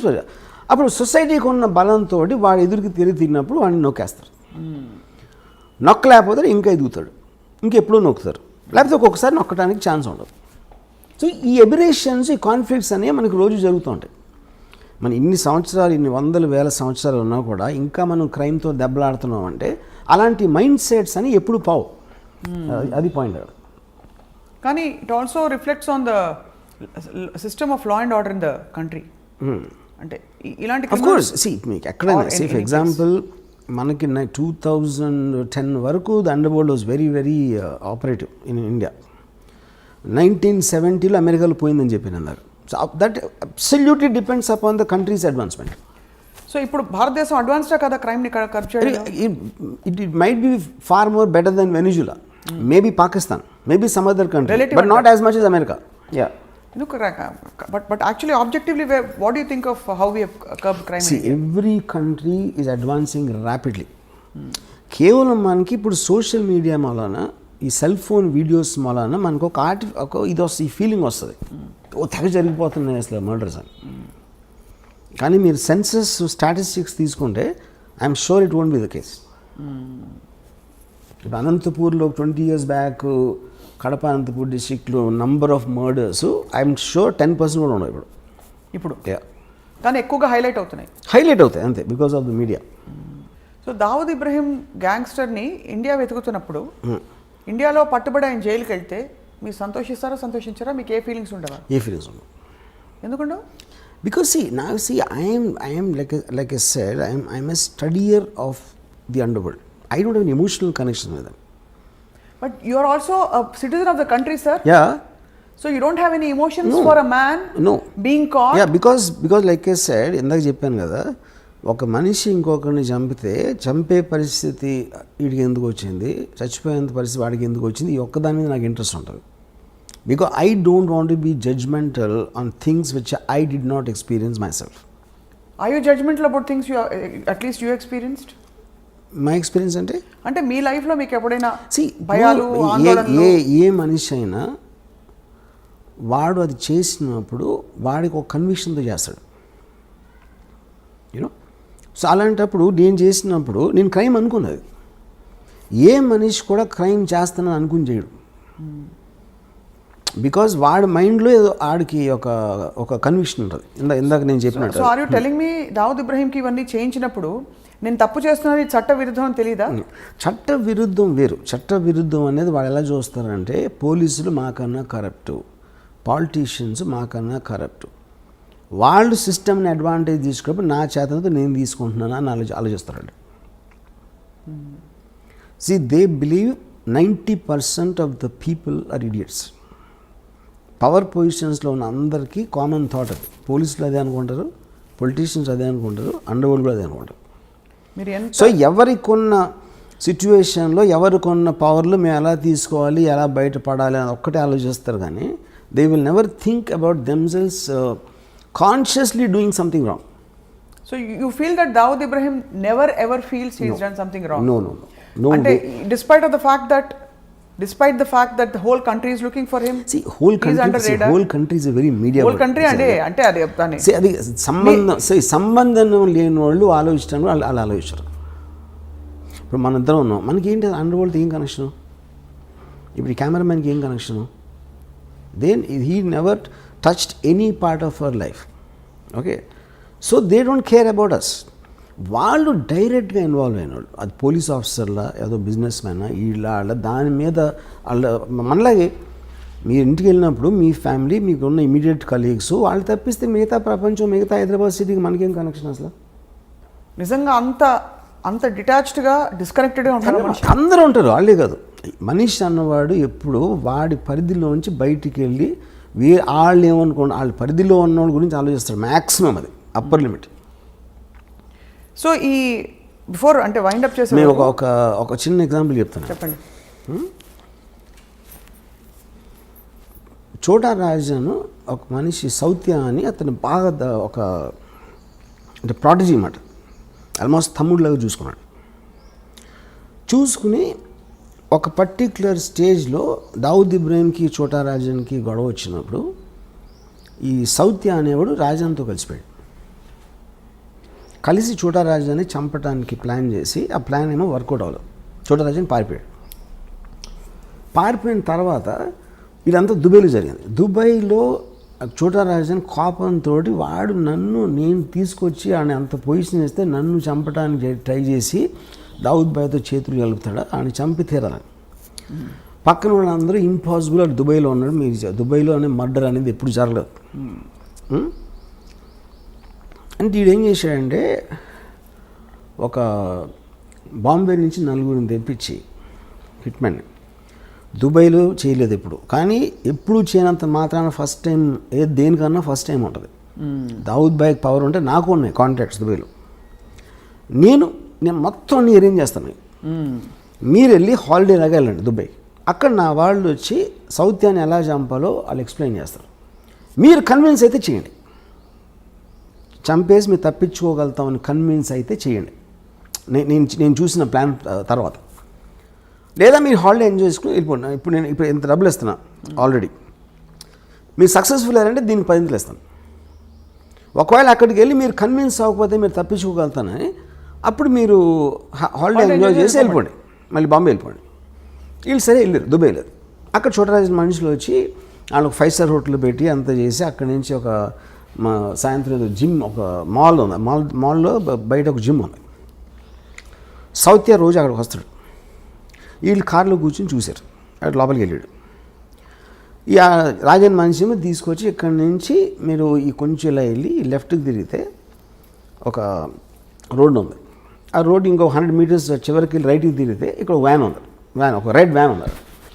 మీరు రేపు సాయంత్రం ఇక్కడ వెయిట్ చేసి సౌత్య రాగానే ఆయన షూట్ చేసి చంపేసి పరిగెత్తి లెఫ్ట్కి తిరిగి రైట్కి తిరిగి వ్యాన్లో కూర్చుంటారు. ఈ వ్యాను డైరెక్ట్గా పోర్టుకి తీసుకెళ్తుంది. పోర్టు దగ్గర కస్టమ్స్ వాళ్ళు అందరినీ ఆల్రెడీ సెట్ చేశాడు రాజన్ భాయ్.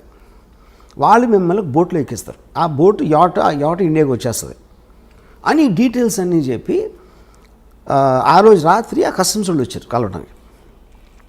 వచ్చి వాళ్ళందరూ డ్రింక్స్ తాగి ఆ కస్టమ్స్ ఆఫీసర్ ఏం చెప్పాడంటే ఈ బ్లూ గేట్ ఒకటి ఉంది మీ పోర్ట్లోకి వచ్చిన తర్వాత, ఆ బ్లూ గేట్ దగ్గర నేను ఉంటాను, నేను ఫ్రంట్ సీట్లో ఎక్కుతాను, యూనిఫామ్ నేను ఫ్రంట్ సీట్లో ఎక్కని ఎవడు నా వ్యాన్ ఆపడం, నేను డైరెక్ట్గా తీసుకెళ్ళి మిమ్మల్ని యాట ఎక్కేస్తాను అని చెప్పాడు. ఈ మొత్తం ఎలాబరేట్ డీటెయిల్ అన్నీ స్టడీ చేసి ఫైనల్గా కన్విన్స్ అయ్యాడు. కన్విన్స్ అయ్యి ఓకేనా. నెక్స్ట్ డే సాయంత్రం వచ్చాడు సౌత్య, కిందకి దిగి టపా షూట్ చేశారు. షూట్ చేసి పరిగెత్తారు, లెఫ్ట్ టర్న్ తిరిగారు, రైట్ టర్న్ తిరిగితే వ్యాన్ లేదు అక్కడ. వ్యాన్ లేదు, ఇవాళ ఇటు హెల్టర్ స్కెల్టర్ అయిపోతే ఈ లోపల దుబాయ్ పోలీసులు వచ్చి పడుకున్నారు. ఇంట్రాగేషన్లో నేను రాజన్ మనుషులు అని చెప్పారు. అది రాజన్ కావాల్సింది. Rajan never wanted them to be escaping. ఈ కస్టమ్స్ వాళ్ళు ఎవరంటే వాళ్ళు యాక్టర్లు, వాళ్ళు కస్టమ్స్ ఆఫీసర్లు కాదు. వాళ్ళు వచ్చి కస్టమ్ ఆఫీసర్ లాగా చేసి వీళ్ళకి నమ్మకం కలిగించడానికి అలా మాట్లాడి ఈ ఫోటోలు అన్నీ చూపించారు. My goodness. ఓకే, ఇప్పుడు ఎందుకు చేశాడు చోటరాజన్ ఇది? నన్ను మీరు చంపడానికి ట్రై చేసిన నా పొజిషన్లోకి వచ్చినోని దుబాయ్లో మీకు సెంటర్లో చంపానని అని డీ కంపెనీకి మెసేజ్ పంపడానికి చేశాడు అది. అసలు మీరు ఓకే చెప్పేదండి. ఇది అయిపోయింది కదా. నెక్స్ట్ చోటారాజను వీళ్ళ ఫ్యామిలీస్కి ఫోన్ చేసి ఈ నలుగురు ఉరిశిక్ష చేశారు దుబాయ్లో ఫస్ట్ మర్డర్ జరిగింది ఇదే దుబాయ్లో మొత్తం హిస్టరీలో. వీళ్ళ ఫ్యామిలీస్కి ఫోన్ చేసి నేను వాళ్ళకి అబద్ధం చెప్పిన మాట నిజం, ఎందుకంటే నాకు ఒక ప్రెస్టేజ్ క్వశ్చన్ వచ్చింది, నేను చేయాల్సిన అవసరం ఉంది, ఇలాంటి బిజినెస్లో ఎవరో ఒకరిని బలి ఇవ్వకపోతే మనం అనుకునే జరగవు. ఇప్పుడు వాళ్ళు మీకోసం మీ పిల్లలకి మీ ఫ్యామిలీస్కి ఎంత మీకు డబ్బు అవసరం అవుతుందో వాళ్ళు సంపాదించి దానికి 2 ఎంతలు నేను ఒక్క షాట్లో ఇస్తాను మీ నలుగురికి అని చెప్పి వాళ్ళు డబ్బు పంపించాడు. సో ఇప్పుడు ఇదంతా చూస్తే అసలు అది మీ జడ్జ్మెంట్ ఫ్యాక్టర్ ఏముంటుంది కదా చెప్పండి నాకు. అంటే డబ్బు పంపించడానికి మంచివాడు అయిపోతాంటారా? మంచోడు అది మీరు చెప్పాలి. కానీ ఎంత ఎమోషన్స్ వెనకాల ఉంటాయని ఎవరైనా ఊహిస్తాడు అసలు. అది నేను చెప్పేది, అది జస్టిఫికేషన్ కాదా నేను చెప్పట్లా. First of all their hit men ఎవరైతే వచ్చారో, డబ్బులు తీసుకుని చంపటానికి వచ్చే ఇలాంటి మనుషులు ఒక రకం, వాళ్ళకి ఫ్యామిలీస్ ఉండటం కూడా నిజమే, వాళ్ళకి పిల్లలు ఉండటం కూడా నిజమే, వాళ్ళు క్రైమ్లో లేరు, కానీ వాళ్ళ జీవనాలు వీళ్ళ మీద ఆధారపడి ఉన్నాయి. సో వీళ్ళకి అబద్ధం చెప్పి మోసం చేసి తన పని అవగొట్టుకుని వాళ్ళు దుబాయ్ జైల్లో ఉరిశిక్ష చేయించాడు. ఇది లేకపోతే చోటరాజన్ దగ్గర ఇంకోటి ఏముంటుంది చెప్పండి నాకు. మీకు ఉన్న ఆప్షన్స్, మీకు ఒక ఆబ్జెక్టివ్ ఉంది, ఆ ఆబ్జెక్టివ్లో మీకున్న బెస్ట్ ఆప్షన్ మీరు ఎత్తుక్కుంటారు, దాంట్లో ఎవరో ఒకళ్ళు హర్ట్ అవుతారు, ఎవరో ఒకళ్ళు బలైపోతారు, which is called collateral damage. ఇప్పుడు హిట్లరు సెకండ్ వరల్డ్ వార్లో లండన్ మీద బాంబు చేశాడు. ఎందుకు చేశాడు? యూకే బ్రిటిష్ ట్రూప్స్ స్టార్ట్ అయినాయి, ఆ బ్రిటిష్ ట్రూప్స్ మూవ్మెంట్ స్లో చేసేయాలి బార్డర్కి తొందరగా రాకుండా, అందుకని లండన్ మీద బాంబు చేసి జనాలు భయపడి అందరూ బయటకు వచ్చేసి రోడ్లు అన్ని బ్లాక్ చేసేస్తారని ఉద్దేశం అన్నమాట. ఇది వార్ స్ట్రాటజీ అంతే. దానికోసం మీరు ఇన్నోసెంట్ ప్రజల్ని చంపేస్తారని అదే పాయింట్ అక్కడ. ఇన్నోసెంట్ ప్రజలు అనేవాళ్ళు ఎప్పుడూ బలిపశువులు ఉంటారు, ఏ వార్లో అయినా ఎక్కడైనా సరే. అది 2020 అవ్వచ్చు, లేకపోతే 1720 అవ్వచ్చు. ఇది ఇంకా నేను మీకు ఉడికినాయి మన ఇంటర్వ్యూ కాబట్టి చాలా తక్కువ చెప్పాను. దీని యాక్చువల్ స్టోరీ చెప్తే కింద పడిపోతారు. ఇదంతా మీకు ఎవరు చెప్పారు? Course I have sources. You have your sources. అంటే డైరెక్ట్గా చోటారాజనే పిలిచి కూర్చోబెట్టి మీకు కప్పు కాఫీ ఇచ్చి చెప్పినట్టుగా అంత వివరంగా చెప్పారు. దీన్ని బట్టి ఇంకో విషయం కూడా అర్థమవుతుంది, గ్యాంగ్స్టర్స్కి మంచి స్క్రీన్ ప్లే ఉందని. Of course gangsters constantly drama, వాళ్ళంతా వైలెన్స్ అనేది మనం అనుకున్నది ఎక్కువ జరగదు అక్కడ. Mostly it is mind games. మనకి సినిమాల్లో టపా గన్ షాట్లు అవుతూ ఉంటాయి, కానీ it's not as much as what we think. ఎందుకంటే మీకు వాయిలెన్స్ ఎక్కువ జరిగితే అసలు యాక్చువల్ కంట్రోల్ లేదని అర్థం అవుతుంది. నిజంగా మీరు భయపడితే అండర్ వరల్డ్కి ఎవడ అసలు దాని నుంచి వాడికి దానికి ఎగెన్స్ట్కి వెళ్ళటానికి భయపడతారు. ఎగెన్స్ట్కి వెళ్ళటానికి లేనప్పుడు మీకు వాయిలెన్స్ ఉండదు అసలు. ఇలాంటి వ్యక్తులతో తీసిన సినిమాకి మీరు ఆతే హై కాలియాత్ జాతే హై కాలియాత్ అని ఫిలాసఫీ పెట్టేస్తారా? యా కరెక్టే కదా. ఫైనల్గా చూడరాజన్ జైల్లో ఉన్నాడు, ఆళ్ళిపోయారు. ఆతే హై కాలియాత్ జాతే హై కాలియాత్ బీచ్ మే గన్ పకడ్తే హై, అంతే. అది అది స్టోరీ. గన్ ఒకటే కాదు కదా పాయింట్. చాలా మంది చాలా చేస్తారు, బిజినెస్లో ఓడిపోతారు, పొలిటికల్గా లూజ్ అవ్వచ్చు. People lose all kinds of things, not only the under world. But it is no wonder and no surprise that this is such a fascinating thing for you, because వింటూ ఉంటేనే అసలు ఇప్పుడే మీ సినిమా అంతా. యాక్చువల్గా ఈ చోటా Rajan episode it is one of the most striking things I heard. నేను 5% కూడా చెప్పలా యాక్చువల్గా.